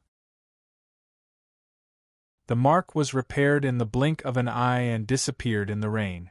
Impossible, the ice shields can't be so strong. The summoner on the opposite side exclaimed, thinking that he had seen wrongly. Under such intensive bombardment, Xia Pingan's ice shields did not break. This was too surprising. Because the ice shields did not break, many of the follow-up spells were disrupted by Xia Pingan. However, the ice shields flying in front of Xia Pingan were not damaged at all. Ice Shield and Water Shield were both water-type magical technique. Of course, ordinary water-type magical techniques were not so powerful. However, Xia Pingan's Ice Shield was not a simple water-type magical technique. The Ice Shield was supported by the word shield, a combination of runes and magical techniques. Some time ago, Xia Pingan fused with a contradictory divine power realm pearl. Unknowingly, he mastered the words spear and shield. Xia Pingan found that the word shield he mastered could be used in combination with the water-type spell, the water shield technique. When the two were combined, the power would be multiplied. The sturdiness of the shield was beyond his imagination. Previously, when he was attacked and intercepted by the spear team of 13 guardians, there was a shield rune hidden in the water ball that protected his body. The ice shields blocked the icicles, fireballs, and arrows, but they could not stop the charging giant. In the blink of an eye, the 2 giants had rushed to a place more than 20 meters away from Xia Pingan. Xia Pingan's hand quickly wrote the word spear in the air. Under the heavy rain, a flame appeared in Xia Pingan's hand. The flame grew and extended. In the blink of an eye, it became a 7 to 8 meters long flaming spear. The flaming spear burned like a torch in the night, but also like the giant's war spear. Xia Pingan rushed towards the giants with the flaming spear. When the first giant waved the icicle in his hand to smash Xia Pingan, the horse neighed and jumped. The flaming spear in Xia Pingan's hand directly hit the giant's head. The giant's head exploded when it was hit by the flaming spear. Its body scattered into countless water droplets and rolled on the ground. The second giant rushed over. Xia Pingan's flaming spear directly pierced through the giant's chest. Xia Pingan roared and exerted force with both hands. The flaming spear directly lifted the giant from the ground and hung on the tip of the spear. With a shake of the spear, the flaming giant suddenly turned into water vapor and dissipated. The flaming spear burned even more fiercely. Xia Pingan, riding on the black horse, held the flaming spear and galloped on the long street. He was like a knight who descended from heaven and hell. A summoner on the opposite side summoned a strange swordsman. The swordsman flew directly towards Xia Pingan at lightning speed. The long sword in his hand was aimed at Xia Pingan's neck. Xia Pingan roared and threw the flaming spear. The flaming spear cut through the space of dozens of meters and passed through the strange swordsman. In an instant, the summoned swordsman dissipated into light. However, the flaming spear did not stop. Instead, it continued to fly forward. The summoner who had just summoned the swordsman was pierced through the chest by Xia Pingan's spear. He did not even have time to groan before his whole body burst into flames. Half of his body turned into ashes in the blink of an eye. The flaming spear exploded and turned into a rain of fire. The summoner who had been pierced through by Xia Pingan's flaming spear disappeared in the blink of an eye. Not even ashes were left. The battle between summoners was sometimes cruel and dangerous. In the blink of an eye, life and death were separated. Not even bones were left. Second brother. A summoner next to him roared in grief and indignation. He looked at Xia Pingan again. His eyes under the mask were red.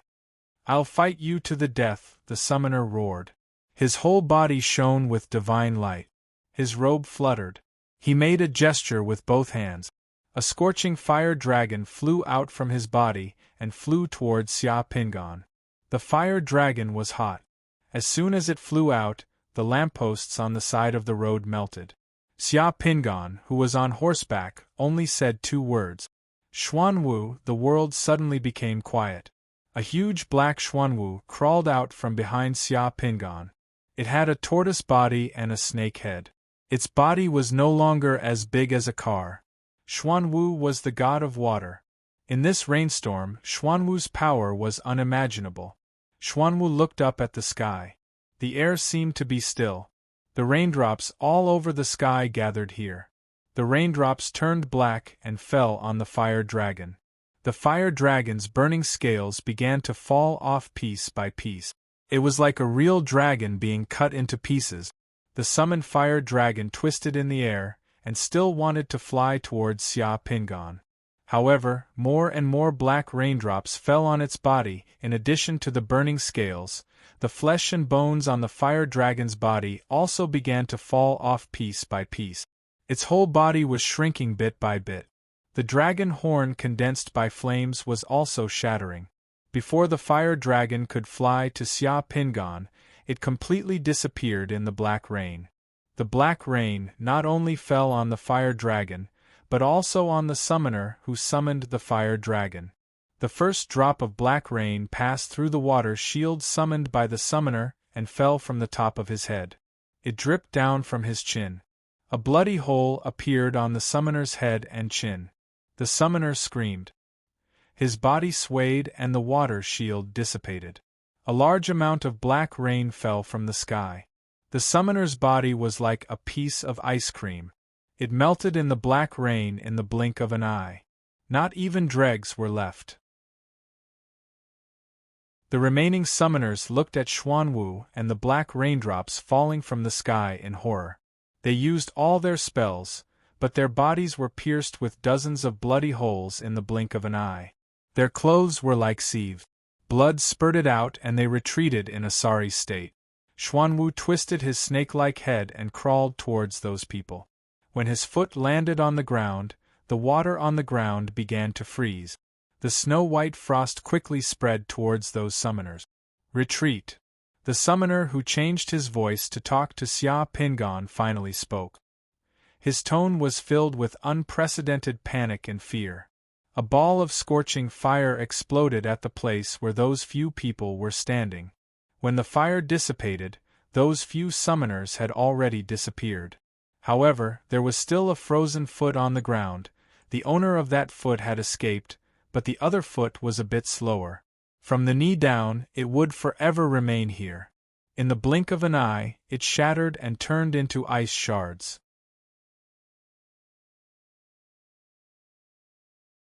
Chapter 256. Huang Wei had woken up a long time ago. The violent jolting of the horse and the cold raindrops woke him up again. Huang Wei was a cunning person. He pretended not to wake up, but on the horse, he had witnessed the entire process of Xia Pingan breaking through the Fire Dragon Gang's blockade. This kind of confrontation made Huang Wei's heart turn cold. Fear and trembling flooded into the darkness, drowning his heart in waves.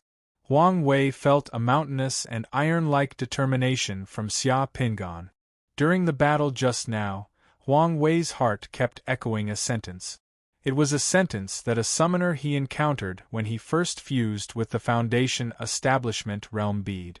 The original words were, "For a powerful summoner, a single person is the equivalent of an army of thousands." Yes, one person was an army of thousands. This was a true summoner. Huang Wei didn't understand before, but today, he finally understood. Xia Pingan was only one person, but he saw an army of thousands in Xia Pingan. Although the Fire Dragon Gang's formation on the street looked very powerful and majestic, Huang Wei didn't see an army of thousands in the summoners of the Fire Dragon Gang. However, he saw it in Xia Pingan. An army of thousands was a technique, a law, a Tao, a heart, blood, and bones.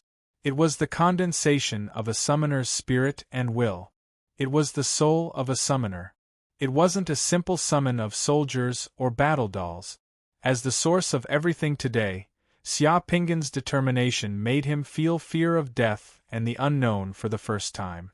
Huang Wei never thought that he would die, but after seeing Xia Pingan's battle just now, Huang Wei realized that his life was in Xia Pingan's hands. It was like a candle flame swaying in the heavy rain.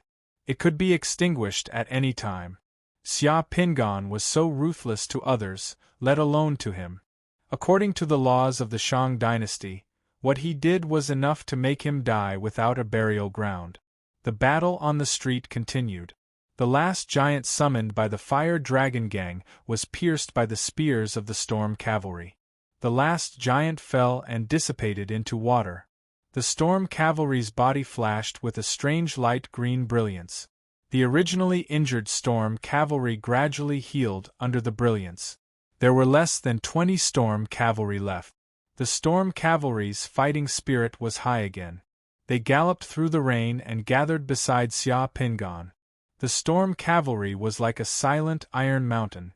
Seeing that Xia Pingan once again walked towards the black stallion and swiftly mounted it, Huang Wei collapsed. He opened his eyes and begged, "As long as you let me go, the Huang family can promise you anything. Whatever you want, it's fine. In the future, in Shangjing City, you will have the Huang family as an ally. The Huang family's friends will also be your friends. You can work 10 years less." The sharp pain in his lower body made Huang Wei stutter and weak. Huang Wei didn't even dare to talk about revenge. He put down all his self-esteem.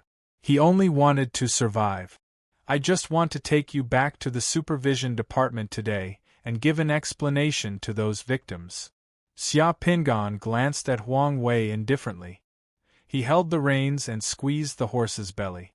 The black horse neighed and continued to gallop through the heavy rain on the street. Huang Wei was in despair. He was filled with hatred and fear. His eyes were red and his face was distorted. He started to laugh like a madman. Ha ha ha, if I die you will be buried with me. It's worth it to have you buried with me. We will die together so that you can die a worthy death. Xia Pingan didn't say anything. He knocked Huang Wei out with a palm again. The world was silent. Less than 20 storm cavalry broke through the ice on the street and followed behind Xia Pingan, continuing to charge out. The sound of the horses' hooves thundered on the street under the heavy rain, echoing throughout the streets of Shangjing City. After passing through this long street, Xia Pingan once again saw the carriage that had flipped on the ground. He saw some miscellaneous items scattered on the street. He saw the street that had been sealed off by the police line. He saw the police officers who had shocked and frightened expressions on their faces. The storm cavalry rushed over. The sound of the hooves was like thunder. The storm cavalry rushed over with an imposing manner that could sweep everything away. The police officers who were holding the cordon scattered in panic with pale faces. Xia Pingan raised his hand and a huge fireball flew out. The carriages and cordon on the street were suddenly blown into burning debris. Xia Pingan led the storm cavalry and galloped past the panicked police officers.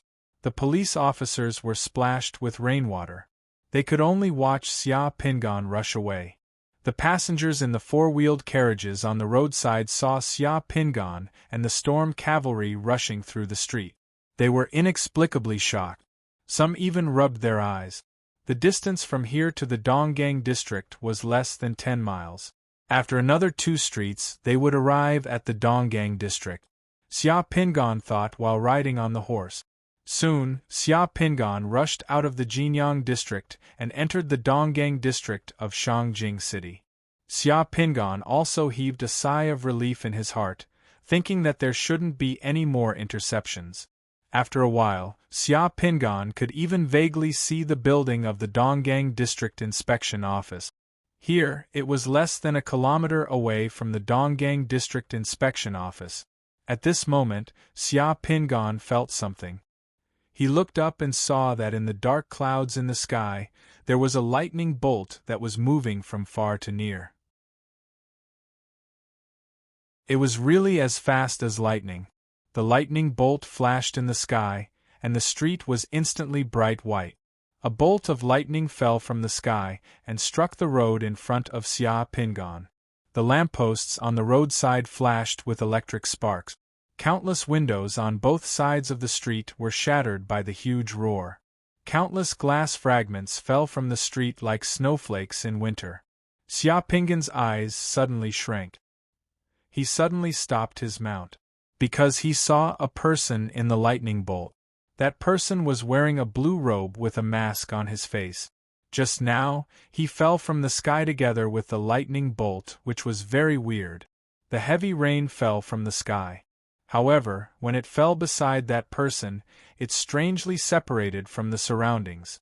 Not a single drop fell on that person. At the same time, with the appearance of that person, the raindrops on the street and in the sky turned into a thick fog in the blink of an eye. The fog pervaded the street, making everything on the street looming. Even the sound of the heavy rain became illusory, seeming both far and near. That person looked at Xia Pingan. Xia Pingan also looked at that person. Their eyes passed through the heavy rain and collided in the air like swords and sabers. "I only want people." That person looked at Xia Pingan and said in the same vague and hoarse voice. Xia Pingan tightly pursed his lips and pointed at that person. The storm cavalry rushed out, and sharp arrows shot towards that person. A circle of crackling flames suddenly appeared beside that person. In the blink of an eye, it grew bigger. More than 10 arrows strangely stopped in the air in front of that person and dissipated in the crackling flames. After that, that person pointed at the charging storm cavalry. The flames and lightning in front of him turned into a thick wall, which occupied the entire street. It was like a mountain pushing forward from the street.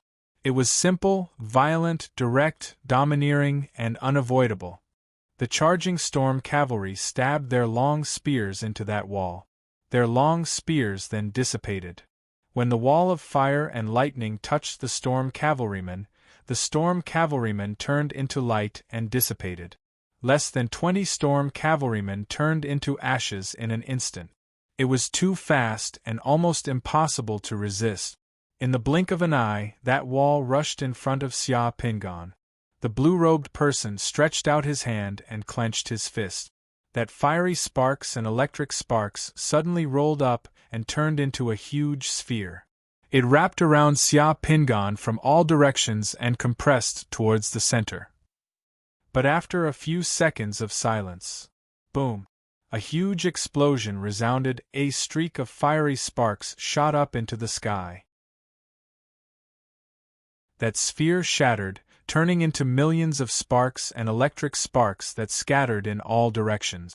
A flaming vermilion bird broke out of its shell, spreading its beautiful flaming wings and dragging its beautiful flaming tail behind it. It spread its wings and soared into the sky, flying towards the blue-robed person. Xia Pingan's figure appeared in the center of that sphere. There was already a large circular pit in the ground. Xia Pingan was in the pit, his hair and beard bristling with anger. That fine steed had already disappeared.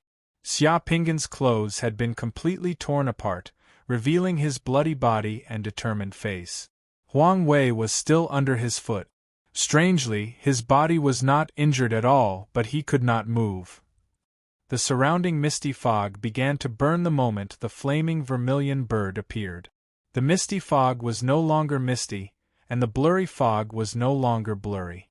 The sound of heavy rain once again filled the world, and everything seemed to return to reality. The blue-robed person exclaimed in surprise, then pointed at the flaming vermilion bird once again. Streaks of electric sparks and billions of water arrows fell from the sky, landing on that vermilion bird. Amidst the electric sparks and water arrows, the flying vermilion bird gradually blurred and dissipated. "You're very strong, but your realm is a bit low. You've just reached the 3-sun realm. Perhaps you'll have the ability to fight me when you reach the 7-sun realm. But now you're not my match." That person opened his mouth again. Looking at Xia Pingan, he gently shook his head and said, "For the sake of the Judgment Army, I've already shown mercy. If you insist, I won't hold back anymore." "Mr. Inspector." Xia Pingan looked in the direction of the inspection department. There were already people rushing over here. Xia Pingan saw Situ Hua, Fong Nu, and Dongmen Yong rushing over with a group of summoners from the inspection department. They had already seen him. This place was very close to the inspection department of Eastport. With such a big commotion, it would be strange if the people in the inspection department of Eastport didn't react and didn't know that something big had happened outside. Xia Pingan suddenly laughed.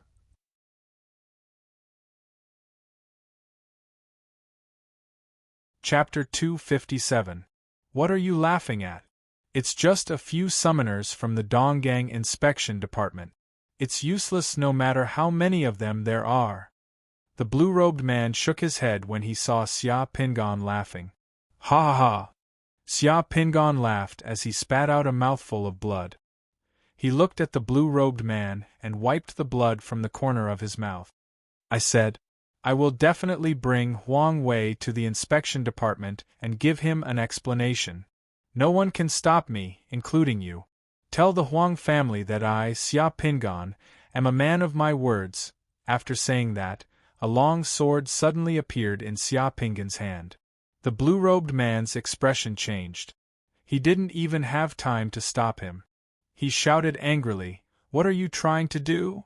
Xia Pingan didn't say anything. He just swung his sword and chopped off Huang Wei's head. Huang Wei never dreamed that Xia Pingan would dare to kill him on the street. He died in such a muddle-headed way. The heavy rain poured down and Huang Wei's blood dyed the street red. The blue-robed man roared and pointed at Xia Pingan. A bolt of lightning shot toward Xia Pingan. 3 layers of ice shields appeared in front of Xia Pingan. They were shattered by the lightning. The lightning struck Xia Pingan's body. Xia Pingan spat out another mouthful of blood. However, Xia Pingan continued to laugh. His body swayed a few times before he steadied himself. He wasn't afraid at all. "I'll remember this. You're in the Seven Sun Realm, right? I'll settle this with you in the future." "Sir." Siduhua was already 50 meters away. Siduhua was the fastest. He looked at the blue-robed man and threw a fireball at him. The blue-robed man glared at Xia Pingan before looking at Huang Wei, whose head had already been separated from his body. He sighed and said, "Forget it." With a wave of his sleeve, Siduhua's fireball dissipated before it could reach him. Then, a lightning bolt struck down from the clouds and landed on the blue-robed man's body. The blue-robed man's figure disappeared in a split second. Facing the heavy rain, Siduhua, Fong Nu, Dongmen Yong and the others saw Xia Pingan on the street with his clothes torn into pieces and his body drenched in the heavy rain. There were also some wounds on his body that were bleeding. Xia Pingan's blood flowed to the ground together with the rainwater, and he was stepping on a headless corpse. Their faces changed. "Huang Wei!" Dongmen Yong cried out when he saw the head on the ground. His expression changed. He looked at Xia Pingan as though he had seen a ghost. Xia Pingan glanced at Dongmen Yong and bent down to pick up Huang Wei's head. He spat out another mouthful of blood and wiped his mouth. Then, he walked over to the people from the Bureau of Supervision and said, "Someone tried to break out of a prisoner. The prisoner tried to escape, but I killed him. Clean up this place and don't disturb the citizens." "Sir, this is..." Siduhua cautiously came over and looked around before asking. "Let's talk about it when we get back. You rushed over quite quickly just now." Xia Pingan smiled and looked at Siduhua. "Thank you for your praise, sir. This subordinate is naturally willing to risk my life to help you," Siduhua immediately said with a smile. Xia Pingan patted Siduhua's shoulder and said, "Hee, it's because the fireball you threw was so powerful that it scared away that Seven Sun Realm expert. That should be your most powerful spell technique, right?" Siduhua's smiling face immediately stiffened. Just now, Siduhua was the closest to Xia Pingan, but his effort was like scratching Xia Pingan's itch. Xia Pingan immediately saw through his intention. When Xia Pingan walked a few steps in the heavy rain, the people from the Bureau of Supervision finally saw the motionless Ming of Scylla tattoo on Xia Pingan's back. There were wounds on both sides of Xia Pingan's shoulders. Blood was still flowing from the wounds and rolling down his back in the heavy rain. In Xia Pingan's blood, the motionless Ming of Scylla tattoo seemed to come alive. The motionless Ming of Scylla's feet broke through the Mahasvara heavenly palace and lifted up billions of lives. The image of the motionless Ming of Scylla burning with flames was exceptionally eye-catching. Everyone in the Bureau of Supervision who saw Xia Pingan's tattoo for the first time felt an inexplicable sense of awe. Previously, everyone thought that the new envoy inspector looked gentle and refined. No one thought that Xia Pingan's body would actually have such a bold and powerful tattoo. The heavy rain was a little blinding. Siduhua wiped the rainwater off his face and looked at Xia Pingan's tattoo again. He felt that when Xia Pingan stepped on the corpse, it was as if the tattoo on his back was breaking through the heavenly palace. When he looked at the tattoo again, Siduhua felt that the blood-soaked motionless Ming of Scylla's flames were really burning. That tattoo seemed to blink at him. Siduhua jumped in fright and didn't dare to stare anymore. He hurriedly followed Xia Pingan's footsteps and couldn't help but ask out of curiosity, "Sir, what's that tattoo on your back? It's so powerful and profound. I've never seen it before." Motionless Ming of Scylla. In the heavy rain, many people on the street were shocked to see Xia Pingan holding a bloody head with a naked upper body. He was escorted by a group of summoners from the inspection department as he passed through the long street and returned to the inspection department of the East Port. Soon, Xia Pingan arrived at the entrance of the inspection department. Luo Laoyao and his dog had already run out to welcome him. They looked at Xia Pingan in awe. After entering the inspection department, Xia Pingan took a look at Huang Wei's head in his hand.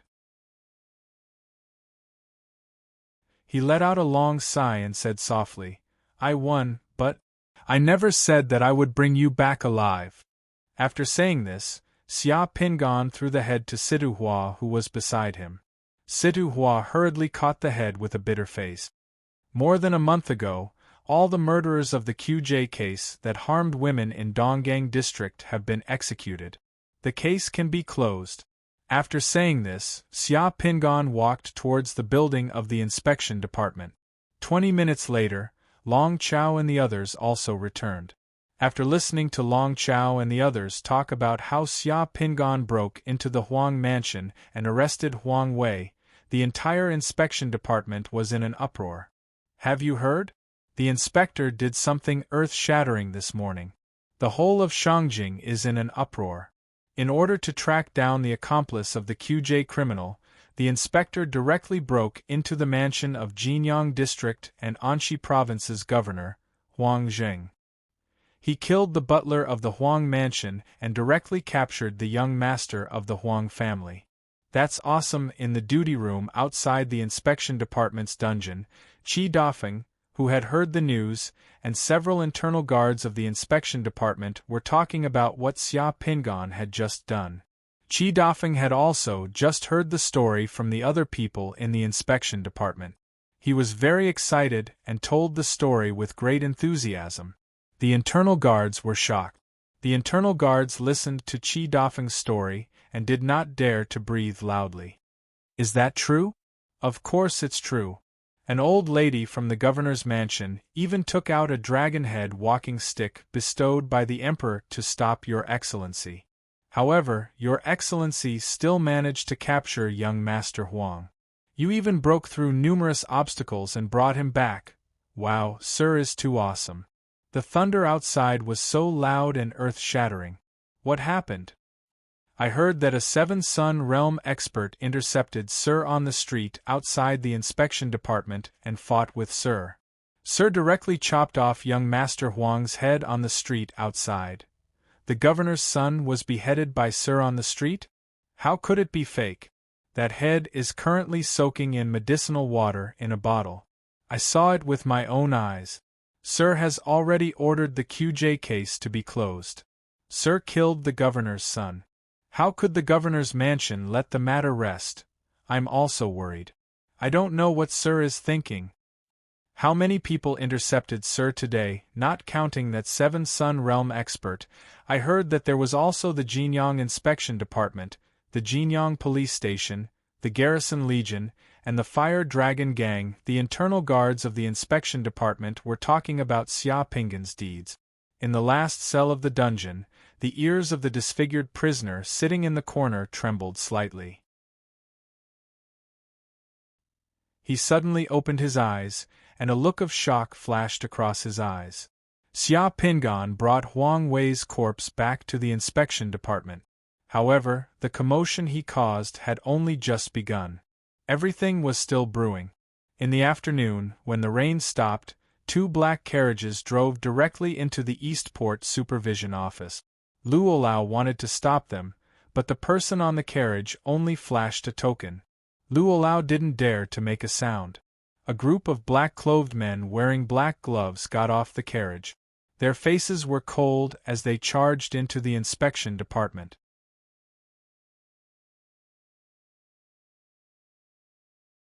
Chapter 258. When the men in black entered the building, Xia Pingan was sitting in the office with his upper body bare. Wei Meiyu bit her lip and held back her tears as she applied medicine on Xia Pingan's wounds with trembling hands, afraid that she would hurt Xia Pingan. Wei Meiyu secretly looked at the tattoo on Xia Pingan's back as she applied medicine on Xia Pingan's wounds. There were 20 to 30 wounds on Xia Pingan's body. These wounds were left behind when he fought with the seven-sun realm expert. Although the wounds weren't fatal and weren't deep, as if they had been slashed by a knife, to an ordinary person, this many wounds were enough to make them experience the true feeling of heart-wrenching pain. Although these wounds were caused by the seven-sun realm summoner, Xia Pingan didn't hate that person. He knew that to that person, he had already shown mercy. If that person wanted to, the wounds on his body could have been 10 times worse, and not just a few flesh wounds like now. The Judgment Army and his identity as the envoy inspector prevented that person from falling out with him and killing an envoy inspector of the Judgment Army in Shangjing City. Xia Pingan closed his eyes as he recalled every detail of his fight with the Seven Sun Realm expert. To a summoner, level didn't mean everything. The effect of powerful summoning spells in a fight couldn't be underestimated. Sometimes it could even play a dominant role. It wasn't impossible for a low-level summoner to defeat a higher-level summoner. As long as the spells were used properly, anything was possible. This was also the charm of the summoner profession. To a summoner, there was no absolute weakling. However, the difference between a 3-Sun Realm summoner and a 7-Sun Realm summoner was too great. If a low-level summoner's spells weren't strong enough to cover the difference in level, the result of the fight was obvious.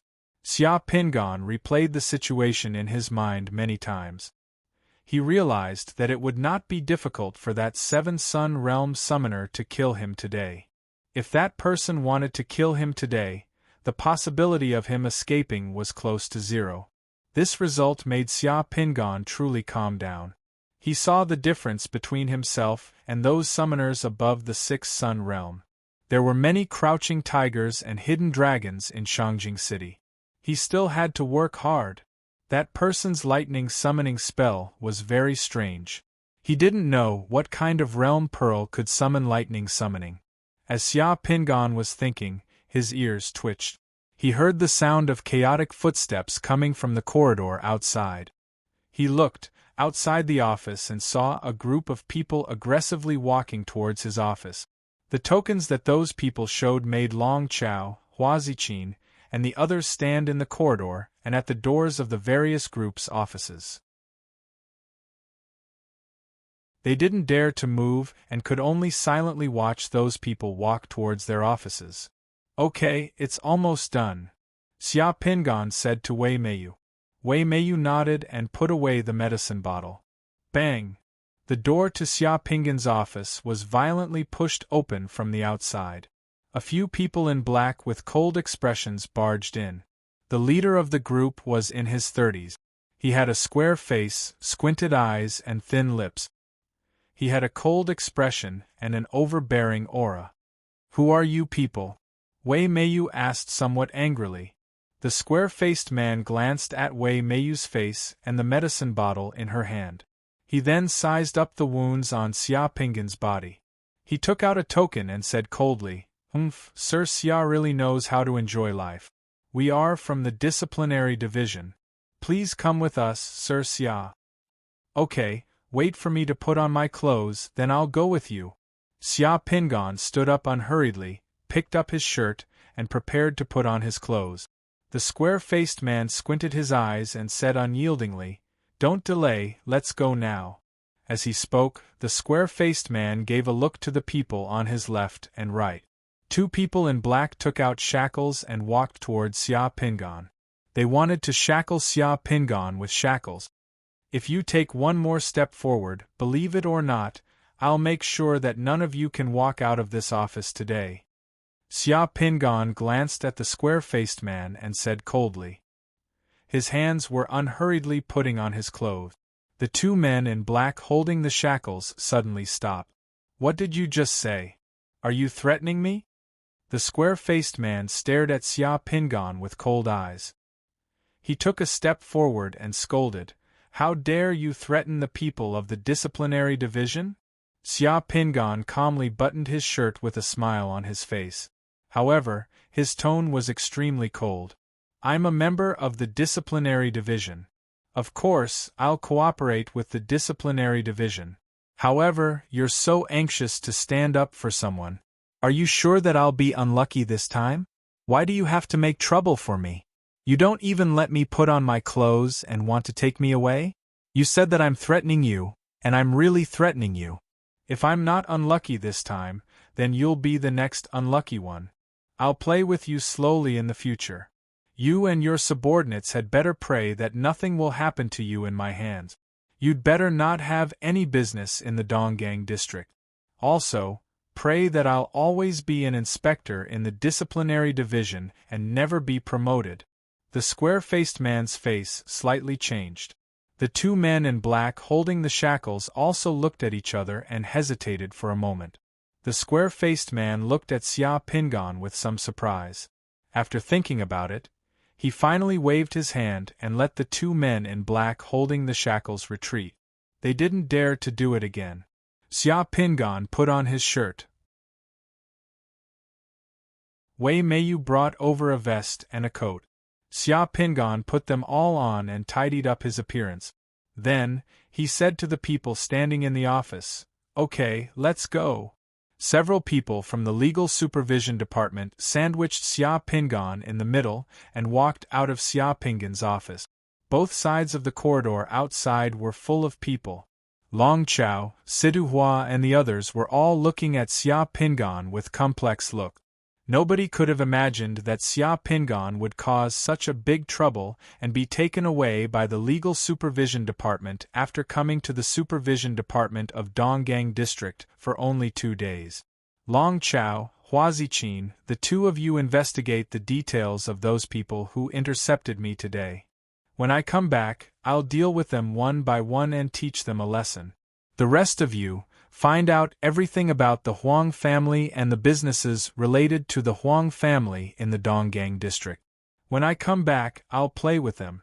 Your chance to get rich and get your bonuses has come. Long Chao, Hua Ziqin, Situ Hua and the others all looked at each other.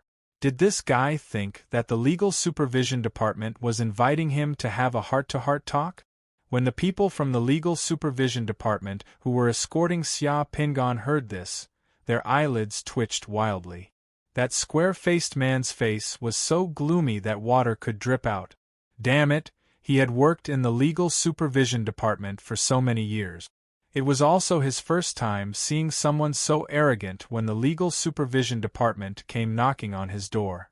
He didn't know what this guy was relying on. Moreover, this guy was so vengeful. Now he was thinking about how to take revenge.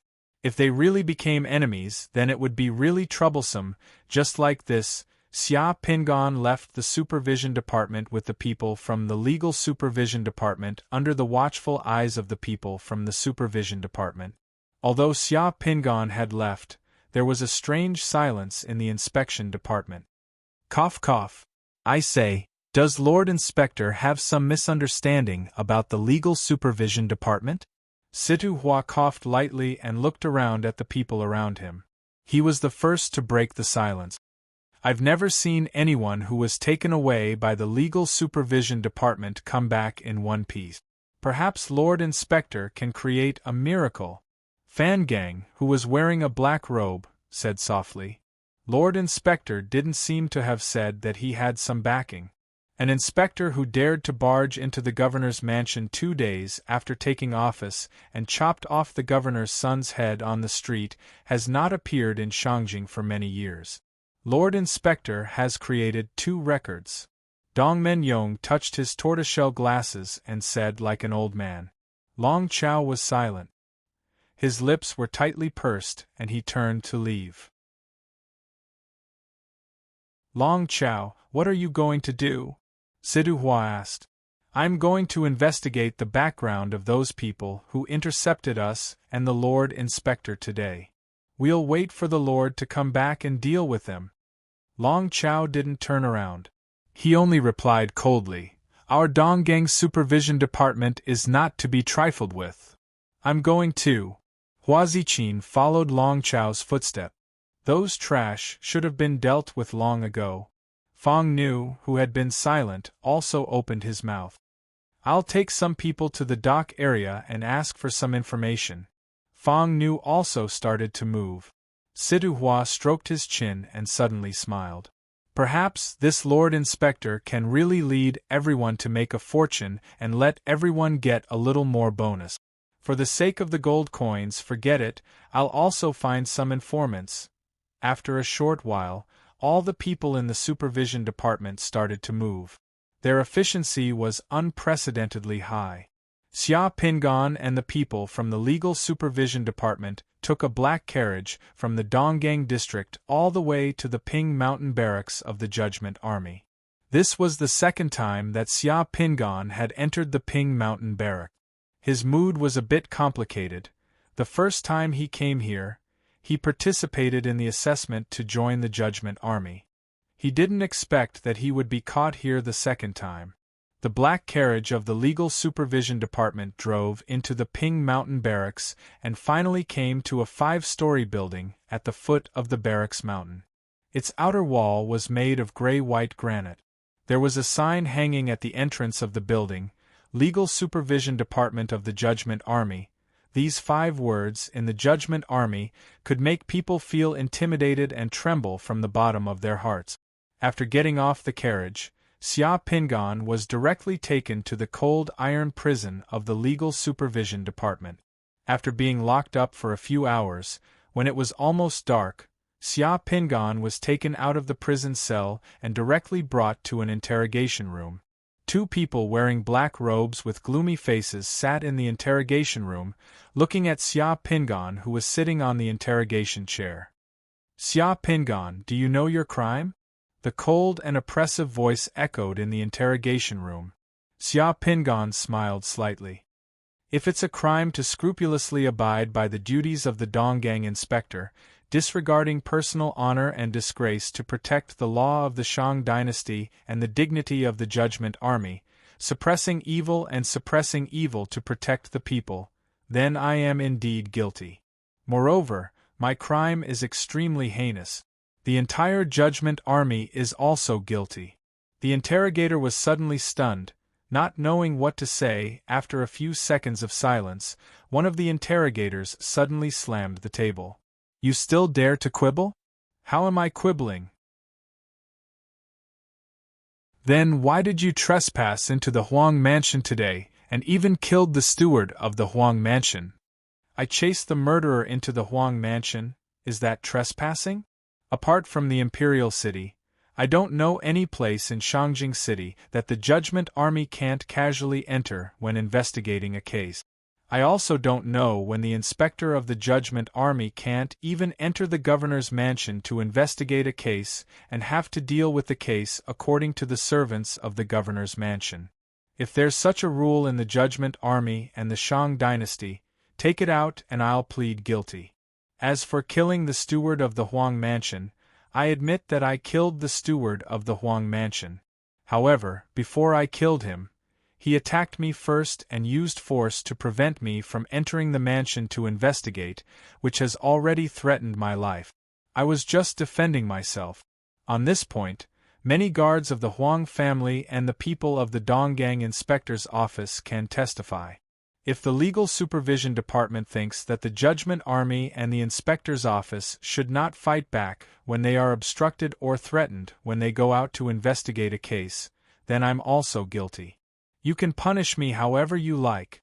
After another few seconds of silence. "Then why did you kill Huang Wei on the street?" "I remember that there's a rule in the Judgment Army. If the prisoner wants to escape, the person escorting him can deal with him on the spot. Killing the prisoner is not a crime. P.S. Today's second update is slightly late.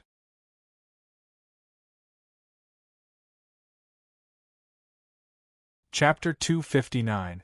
As night fell, Shangjing Imperial Palace, Eastern Palace, Crown Prince's study, in broad daylight, an envoy inspector wants to enter the Anxi provincial governor's residence to search for a criminal, and the servant of the governor's residence actually wants the envoy inspector to hand over a report first? An envoy inspector wants to take away a governor's son from the Huang Manor, and everyone in Shangjing City comes out to intercept and set up checkpoints. There are even people who dare to line up troops on the streets of Shangjing City. There are even 7 Sun Realm experts who want to break out a prisoner in front of the inspection office. Interesting. Shangjing City is really lively. No wonder the Blood Demon Church dares to act so unbridled in Shangjing City. Sometimes, it's better to have connections with the law. Beitang Wang Chuan held the secret report in his hand and smiled as he spoke to the execution army's commander, Lin Yi. Only those who were familiar with Beitang Wang Chuan could see a trace of coldness in his smile and cold eyes. They knew that Beitang Wang Chuan was furious at this moment. Lin Yi did not say a word and lowered his gaze. Beitang Wang Chuan's gaze landed on Lin Yi. Sir Lin, can you tell me what the Execution Army's Law Supervision Bureau wants to interrogate Xia Pingan for? Reporting to Your Highness, Jinyang's envoy inspector, Yao Yuchang, went to the Law Supervision Bureau to file a complaint against Donggang's envoy inspector, Xia Pingan. He said that Xia Pingan did not follow the rules and broke into the Anxi provincial governor's manor in Jinyang district without coordinating with the Jinyang Supervision Bureau. He disturbed Anxi provincial governor Huang Zheng's family and angered Huang Zheng's mother to the point that she could not get out of bed. At the same time, he killed the Huang Manor's housekeeper and captured Huang Zheng's youngest son. He was unreasonable and overbearing. Huang Zheng's wife personally came to the inspection office to complain, so Yao Yuchang went to the Law Supervision Bureau to report him. Lin Yi calmly said, "Today, I was outside investigating the whereabouts of the Blood Demon Church's remaining members. I only learned of this incident in Shangjing City when I returned to Ping Mountain in the evening.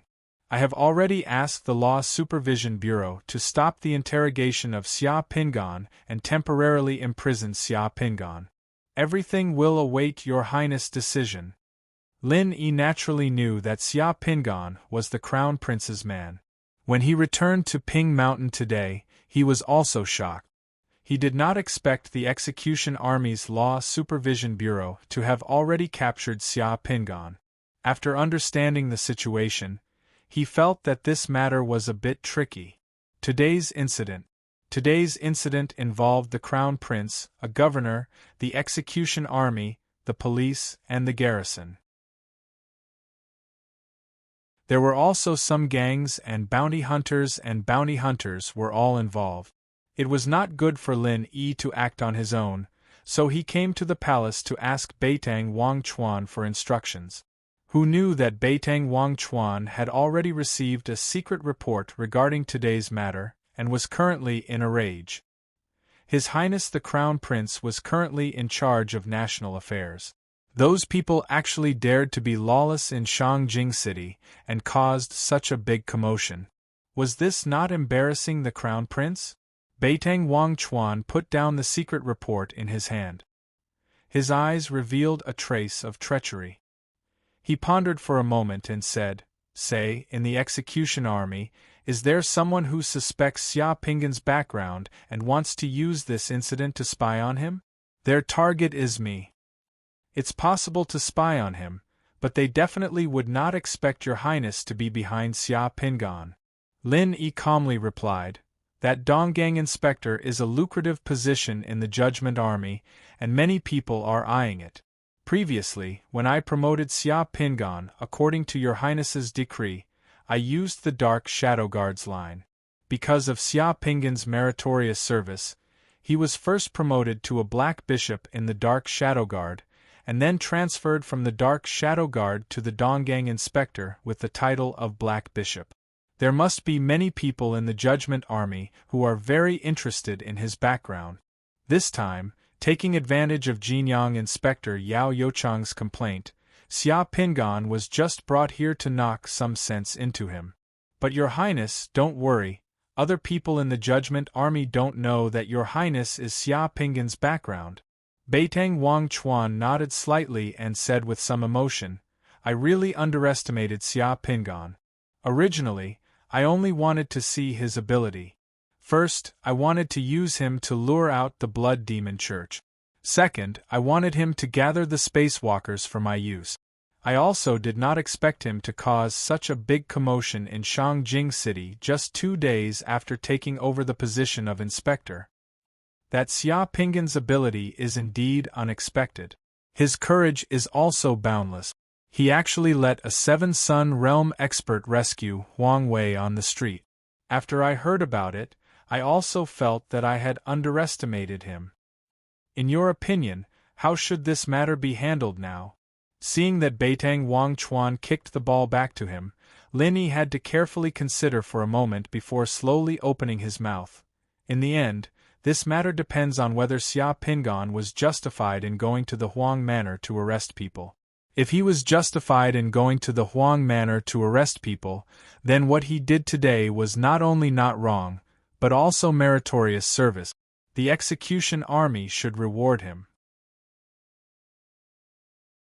If he went to the Huang Manor to arrest people today, it was unreasonable or out of personal anger, then what he did today was arrogant and must be severely punished. As for those people who intercepted Xia Pingan in Shangjing City today, they were all wrong but not meritorious. They disdained discipline and discipline, so it will be up to your Highness to decide how to punish them. Beitang Wangchuan paused and slowly nodded. Your opinion can be considered experienced and prudent. Then how do you judge whether Xia Pingan was justified in going to the Huang Manor to arrest people? 1 month ago, the rape case in Donggang District caused the people in Donggang District to panic. Not only was the perpetrator cunning, his methods were also vile. After every case, he would use a knife to carve some words and pictures on the victim's body. 2 of the victims later committed suicide because they could not bear the humiliation. Today, Xia Pingan went to the Huang Manor to arrest people to investigate the rape case that happened a month ago in Donggang District. The reason he chased them to the Huang Manor is because he can summon a spirit dog. I heard that the spirit dog that Xia Pingan summoned can sniff the hair of the victims and can lock onto the perpetrator's scent. As long as Xia Pingan can prove that the spirit dog he summoned has the ability to sniff the hair of the victims and can lock onto the perpetrator's scent, then Xia Pingan will have meritorious service.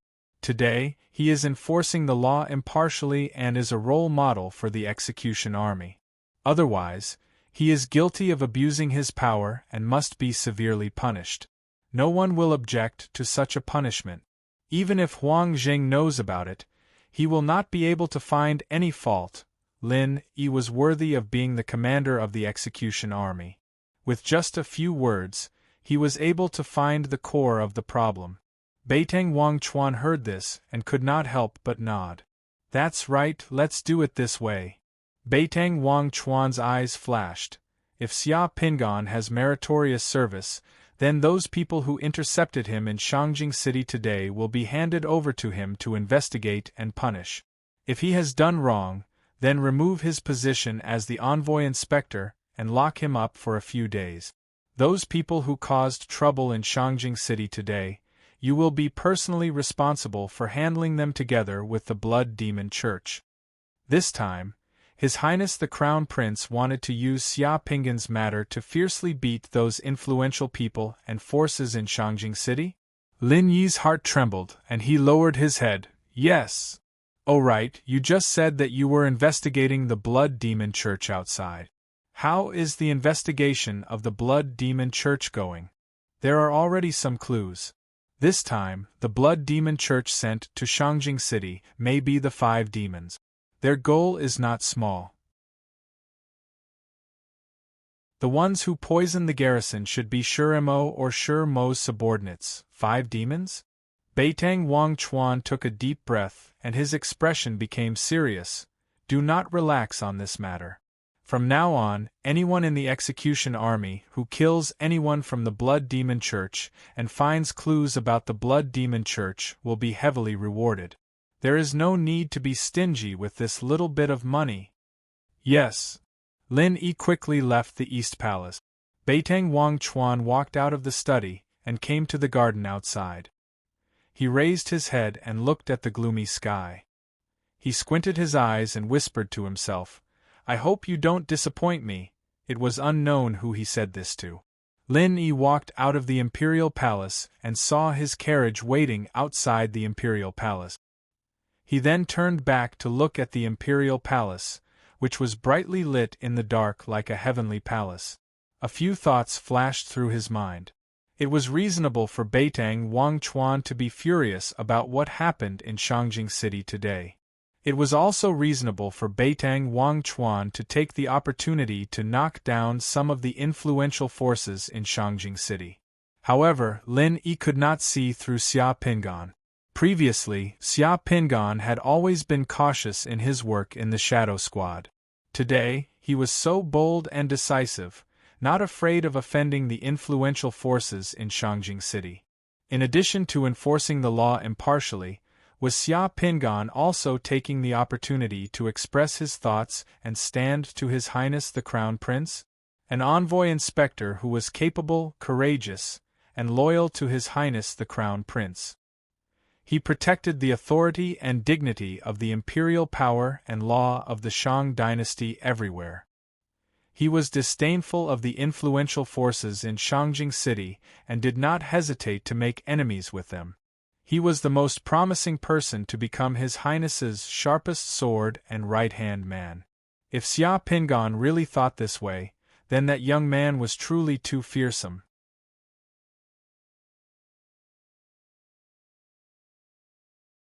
Chapter 260. Late at night, in the Huang family. Ever since the news of Huang Wei being beheaded by Xia Pingan at the entrance of the Donggang Supervision Office, the entire Huang family had fallen into a state of extreme depression. The servants and guards of the Huang family didn't even dare to breathe loudly. At night, several carriages drove into the Huang family's residence from the side door. All of the Huang family's influential people in Shangjing City had returned. In the secret chamber of the Huang family's inner courtyard, Madame Huang was crying. Her eyes were swollen from crying. In less than a day, the pampered Madame Huang seemed to have aged several years. She no longer had the air of a noble lady.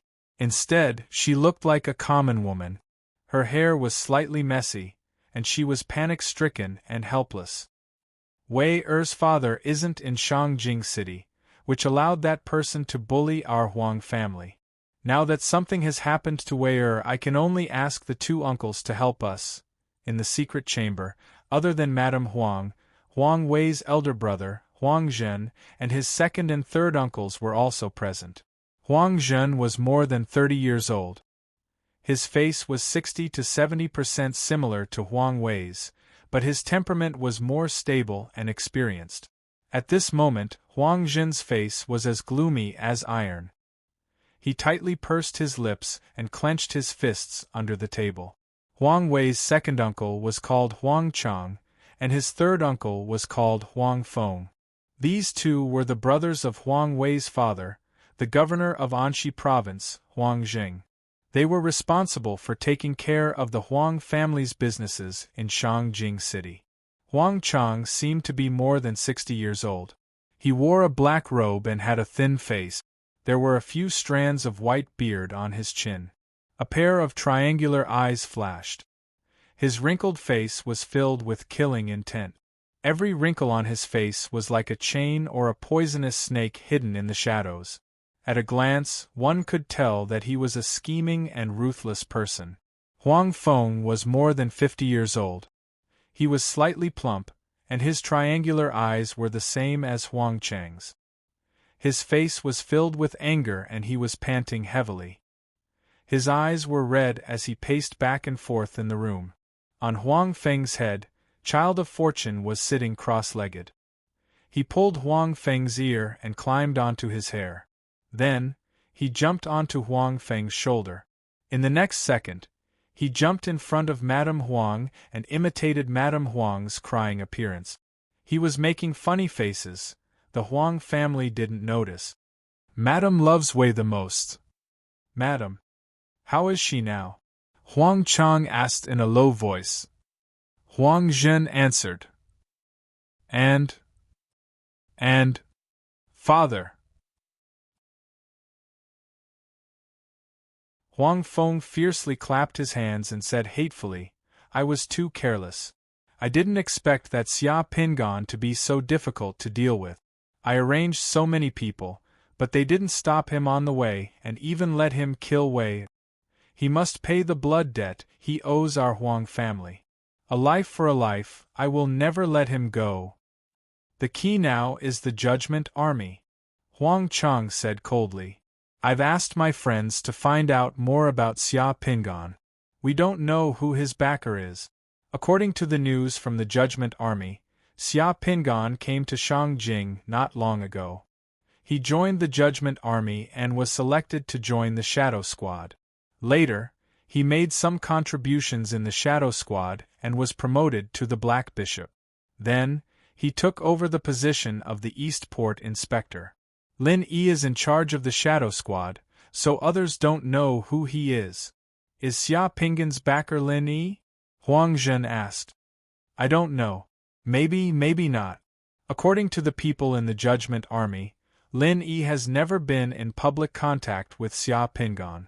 There are many people in the Judgment Army, and the Shadow Squad is secretive. It's hard to determine who is backing Xia Pingan. Huang Chang explained. Second brother, isn't Xia Pingan detained by the Legal Supervision Department? Can we find someone to let the Judgment Army and the Legal Supervision Department deal with him and let him die in prison? Huang Feng asked. I've thought about it, but my friends in the Judgment Army sent me news. After Lin Yi returned to the Ping Mountain camp, he personally asked about Xia Pingan and stopped the Legal Supervision Department from interrogating him. Xia Pingan is now detained alone. There are people watching him at all times. It's very difficult to do anything. No one in the Judgment Army dares to anger Lin Yi. So we're letting him go just like that. We can't interfere with the Judgment Army for the time being. But as long as he comes out of the Judgment Army's camp, we can find someone to kill him and avenge Wei'er. He's only a 3-sun realm summoner. Although he's strong, there are many people who can take his life. As long as we pay the right price, we won't have to worry about not being able to find someone. Huang Chang said viciously, but we can't be too eye-catching. We can't rush this matter. I've already sent people to invite top killers to Shangjing City. Let's stay quiet for a few days and lower our voice to the outside world. We can't mention about revenge. Just tell them that the Huang family's affairs will be dealt with by the higher-ups. Don't let others set their eyes on us. When this matter is over, we'll kill him. Second uncle, there's news from the Judgment Army. They said that Xia Pingan even said that he would investigate our Huang family's business and make us suffer. Don't worry, don't let the Donggang Inspection Department get hold of us again. Keep an eye on your work on the railway. Everything else will continue as usual. Big Brother is the governor of a province. Even if he knows about this, it's not convenient for him to say anything. We still have to wait for the higher-ups' conclusion. Also, the matter of intercepting Xia Pingan today might be a little troublesome. This matter needs to be dealt with properly and quickly. Try your best not to have anything to do with our Huang family, especially with the Fire Dragon Gang. If the higher-ups pursue this matter, it'll be a big problem. I heard that Lin Yi was very angry. I'm the one who contacted Li Chaoming from the Jinyang police station and Lei Heong from the Garrison Legion. I'll deal with this matter. In short, Huang Feng gritted his teeth. Those bastards from the spear team of 13 Guardians are not reliable at all. They didn't even leave a single hair on Xia Pingan. After taking the money, they all ran away. The Fire Dragon Gang suffered heavy losses. Even Yi Zhaofeng was killed by Xia Pingan. The Fire Dragon Gang now has no leader. The remaining members have already gone into hiding and don't dare to show their faces. They're still waiting to see what happens. Huang Chang narrowed his eyes and thought for a while. His expression and lines became vicious. It's good that the spear team of 13 Guardians ran away. If they had stayed in Shangjing City, it would be troublesome now. As soon as he finished speaking, Huang Chang's voice turned cold with a hint of killing intent. As for the Fire Dragon Gang, the remaining members are useless. Keeping them alive would be a hidden danger. I'll arrange for someone to deal with them. In short, the Fire Dragon Gang's matter has nothing to do with our Huang family.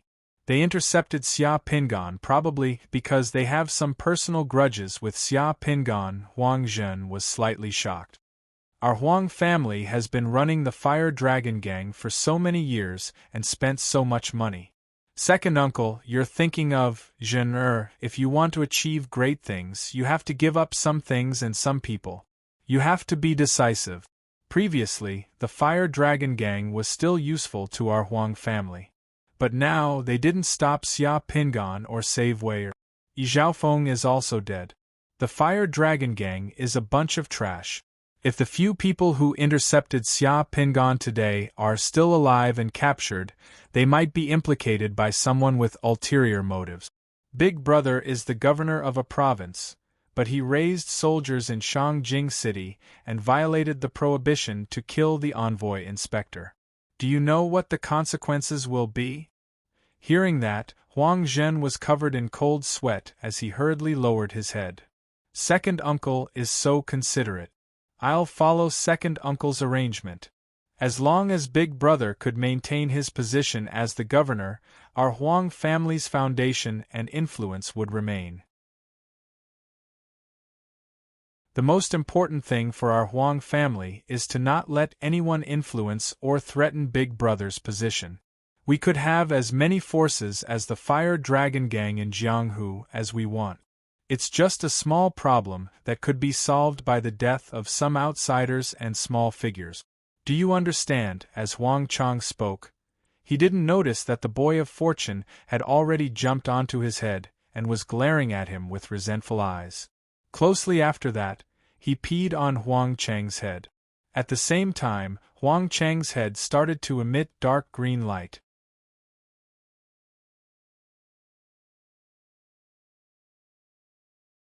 Chapter 261. Xia Pingan spent a total of 2 nights in the Justice Division's single deluxe cell. Ever since the first interrogation by the Justice Division, no one came to interrogate him again. Other than not being able to leave the single deluxe cell, there was everything inside. There was a bedroom, a bathroom, a living room, and even a study room filled with books. Xia Pingan leisurely read in there for 2 days. On the morning of the 3rd day, Xia Pingan was reading a strange book called A Complete Collection of Torture Tactics in the study room with great interest. The cell door was opened, and the square-faced man from the Justice Division who brought Xia Pingan here previously walked in. Xia Pingan, follow me. The square-faced man still used a rigid tone to speak to Xia Pingan. Although the square-faced man still looked the same as he did 2 days ago, Xia Pingan could still feel from the other party's tone that this square-faced man was slightly more polite to him. He no longer had the overbearing feeling that he could bully him at will. What, are you going to let me out? Xia Pingan put the book back on the bookshelf, got up, and stretched. The square-faced man glanced at Xia Pingan and took a deep breath. I'm not letting you out, I'm testing your technique. Sure enough, the square-faced man's words were not out of Xia Pingan's expectations, because according to his deduction, this was an inevitable process, and also the key point of the problem. If he passed the test of magic arts, he would be rewarded for entering the Huang family to capture Huang Wei, and everything would be fine. But if he failed the test of magic arts, then His Royal Highness the Crown Prince would definitely punish him, and his job as the envoy inspector would be ruined. Everything depended on the dog. At this moment, Xia Pingan felt that he was extremely similar to Erlang Shin. The square-faced man led Xia Pingan out of the room, went upstairs, and entered a huge room that occupied an area of more than 1,000 square meters. Reporting to my lords, Xia Pingan has been brought here. The square-faced man's attitude was humble and honest. When he spoke, he lowered his gaze, not daring to look around. There was a table in the room with 4 people sitting behind it. Other than the person who interrogated him that day, it was Xia Pingan's first time meeting the other 2 people. The 2 people who were interrogating Xia Pingan sat to the side, feeling like they had become supporting characters. The 2 people sitting in the main seats were dressed in luxurious black and gold robes that represented the Dark Battle God Church's bishop-counselor. One of them was an old man with a tranquil temperament. His jet-black hair shone brightly, and he had a very special temperament. The other person sitting to the left of the old man had tiger-like eyebrows and lion-like eyes. He had a head full of silver hair, and his gaze was as sharp as lightning. Just a glance from him gave off a huge pressure, making people feel as if they were naked. "I'm Lin Yi." Lin Yi looked at Xia Pingan and smiled. Then, he introduced the old man on his left to Xia Pingan. "This is Lord Dilong, the president of the Supreme Court of the Shang dynasty." "Greetings, Lord Lin and Lord Di." Xia Pingan was neither servile nor overbearing. He bowed to the two people with his identity as the envoy inspector. "Even the president of the Supreme Court is here?" Xia Pingan muttered in his heart. The Supreme Court of the Shang dynasty was equivalent to the Supreme Court of the Shang dynasty. That old man called Di Long was equivalent to the president of the Supreme Court of the Shang dynasty. No wonder he could sit on the same level as Lin Yi. The reason why the president of the Supreme Court was here should be to be the host and witness. With the president of the Supreme Court here, the results of the magic technique test would be the most authoritative affirmation. No one could question it. Lin Yi did not beat around the bush. Instead, he went straight to the point and said to Xia Pingan, "Today, I asked you to come here to solve a key problem. According to your statement, you went to the Huang mansion to arrest Huang Wei because you found out that Huang Wei was the murderer of the QJ case in the East Harbor district more than a month ago. The reason why you were sure that Huang Wei was the murderer was because the spirit dog you summoned could track the aura of the people who had sex with the murdered women through their hair. You followed the spirit dog you summoned to the Huang mansion and found the murderer. Is that right?" "Yes," Xia Pingan also said straightforwardly. "So, today we want to see the ability of your spirit dog.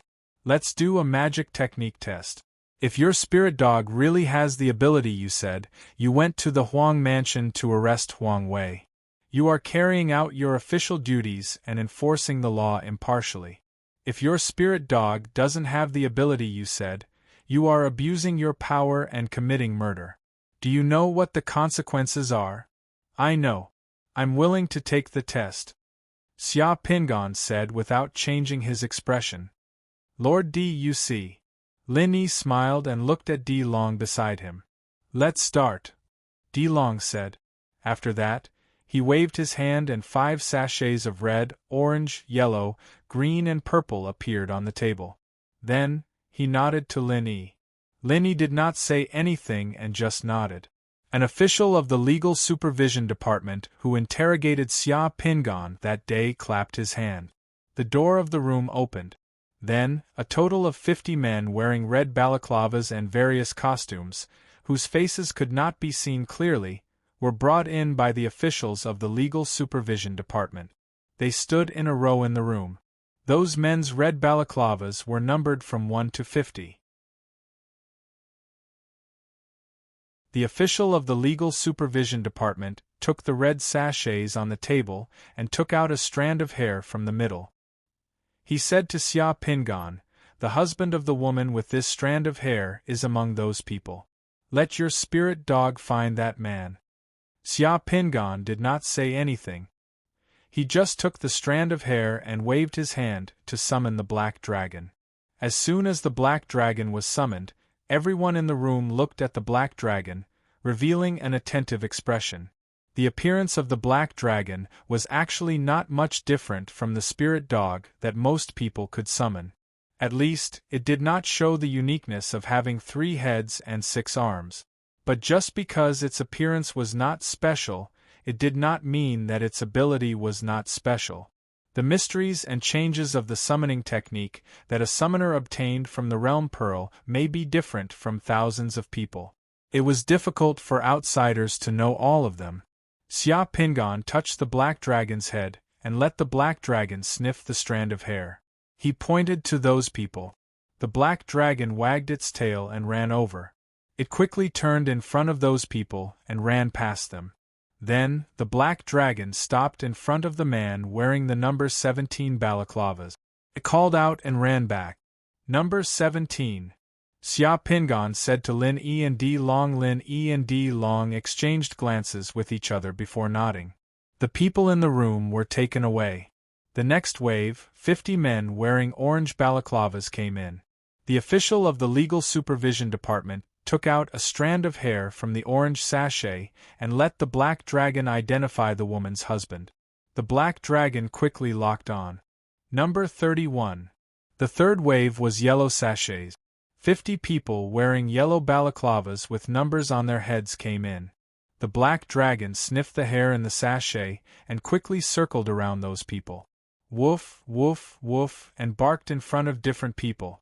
Number 2, number 14, and number 43, these 3 people had sex with the woman in the yellow sachet in the past month. As for who the woman's husband is, this kind of relationship cannot be determined by magic. Xia Pingan said calmly. Linny and D Long nodded again. Linny said, yes, the hair in the yellow sachet is from a brothel girl. Those 3 people are her guests. The next wave, the official of the Legal Supervision Department handed the green sachet to Xia Pingan. 50 men wearing green balaclavas came Indiana. The black dragon sniffed the hair in the sachet and barked at Xia Pingan several times. No need to look. The woman with hair in the green sachet should not be married. She is still white and flawless. Xia Pingan said to Lin E and D Long. The last purple sachet was handed over. Another group of men wearing purple balaclavas came in. The black dragon sniffed the hair in the sachet and barked at Xia Pingan several times. It scratched Xia Pingan's pants with its claws. The hair in the sachet is from a man, not a woman, Xia Pingan said. Lin E gently waved his hand and everyone in the room left. What a divine dog! D Long, who had been expressionless, showed a bright smile. The old man looked at the black dragon at Xia Pingan's feet with shining eyes and then looked at Lin E. Lord Lin, it can be confirmed that the divine dog summoned by Xia Pingan can indeed lock the breath of the murderer who violated a woman. It is really the Judgment Army's fortune to have such a divine dog. I think in the future, those cases of violating women in Shangjing City can be handed over to the Judgment Army. With this divine dog to investigate, it will definitely deter countless evil people. After saying that, D Long sighed once again. What a pity, what a pity. There's more than one kind of realm bead that can summon dogs. However, there's no corresponding spiritual sense crystal. If we could summon more of such divine dogs, it would be a great contribution.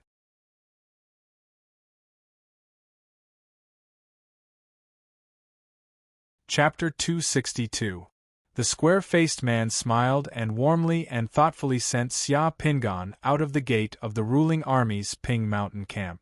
Sir Xia, what we do is offend people. This time, we have offended many people. Please forgive us, Sir Xia. Please don't blame us. That's right, after knowing Sir Xia for so long, Sir Xia shouldn't know my name. I'm called Che Ping. In the future, please give me more advice. The square-faced man's attitude towards Xia Pingan had completely changed. He had just witnessed Xia Pingan's ability in the Law Supervision Department. He also saw that Xia Pingan was praised by D Long, the president of the Supreme Court, and was praised by Lin E. Lin E even personally gave Xia Pingan the ruling scepter of the ruling army in public. He also said that Xia Pingan was the role model of the inspectors.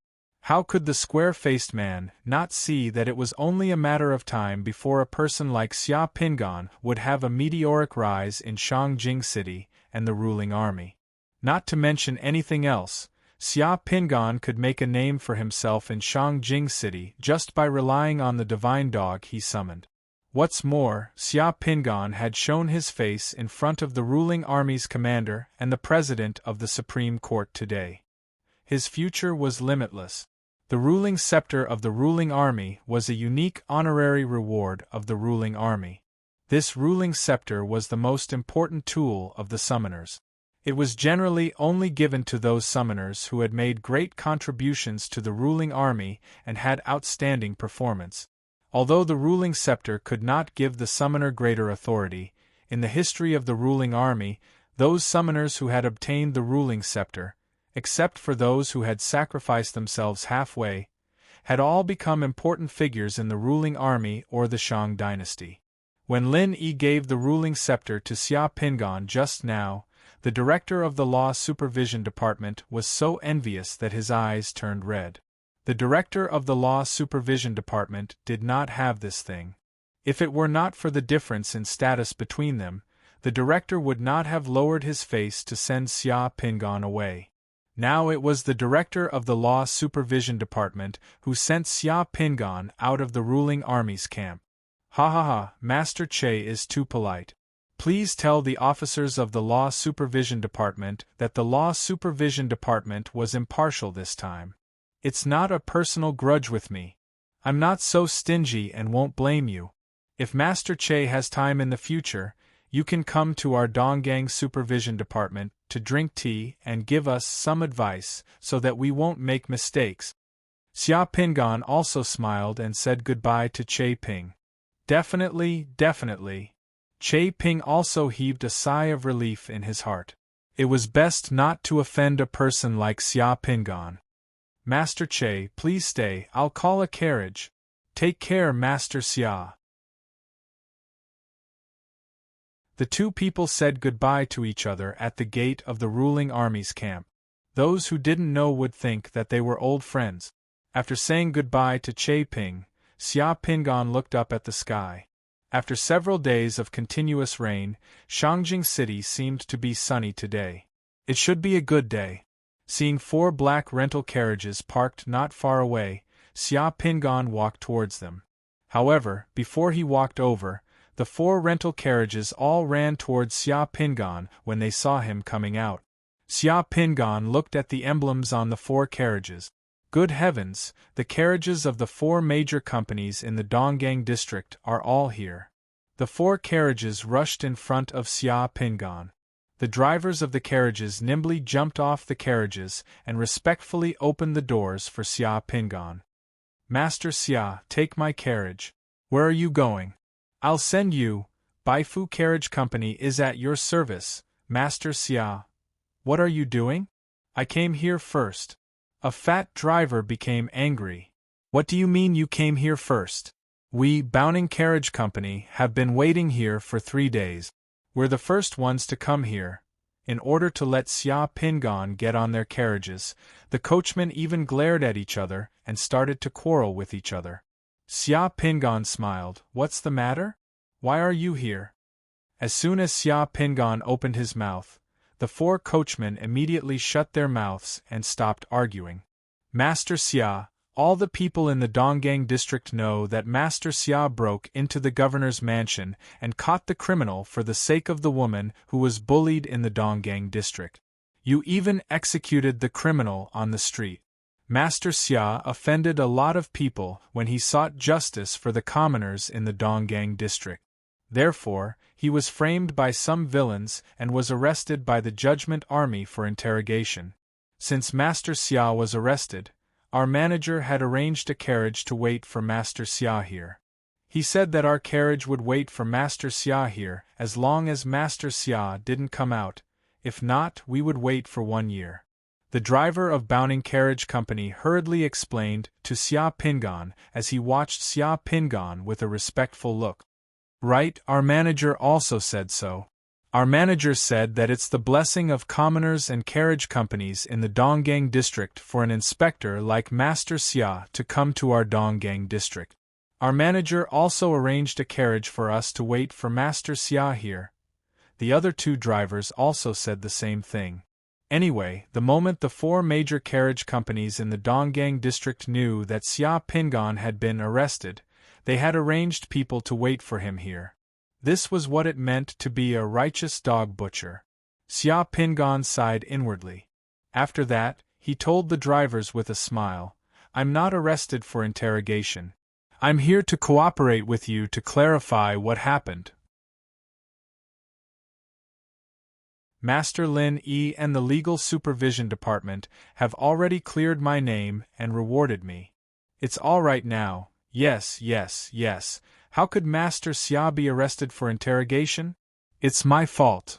The driver of Bowning Carriage Company slapped his own face with a smile. Master Xia, just take my carriage. Where are you going? Let me send you off. Please do me the honor. When I go back, I will boast to my wife that I've sent Master Xia here today. Fine, thank you for waiting here. But I'm alone today. I can't take 4 carriages at once. I'll take yours to the Donggang Supervision Department, Xia Pingan said with a smile as he slapped the carriage of Bowning Carriage Company. Sure. The driver's face lit up. After seeing Xia Pingan get on the carriage, he closed the door for Xia Pingan. After that, he glanced at the other 3 drivers complacently. After that, he got on the carriage and shouted proudly. Closely after that, he drove the carriage away. After exchanging a glance with each other, the other 3 drivers also got on their own carriages and followed the carriage of Bowning Carriage Company towards the Donggang Supervision Department. The carriage was clean and tidy, which indicated that it had been carefully prepared. Thinking of the judgment scepter gifted to him by Lin Yi just now, Xia Pingan took it out of his space teleportation equipment and admired it carefully in the carriage. When Xia Pingan caught sight of the judgment scepter just now, he felt that it was a bit familiar. However, in front of Lin Yi and so many people, it was inappropriate for him to show too much surprise. Therefore, he could only accept it calmly. Now that he was in the carriage, he could finally take a good look at it. The judgment scepter in Xia Pingan's hand had a unique shape, which was very delicate and gorgeous.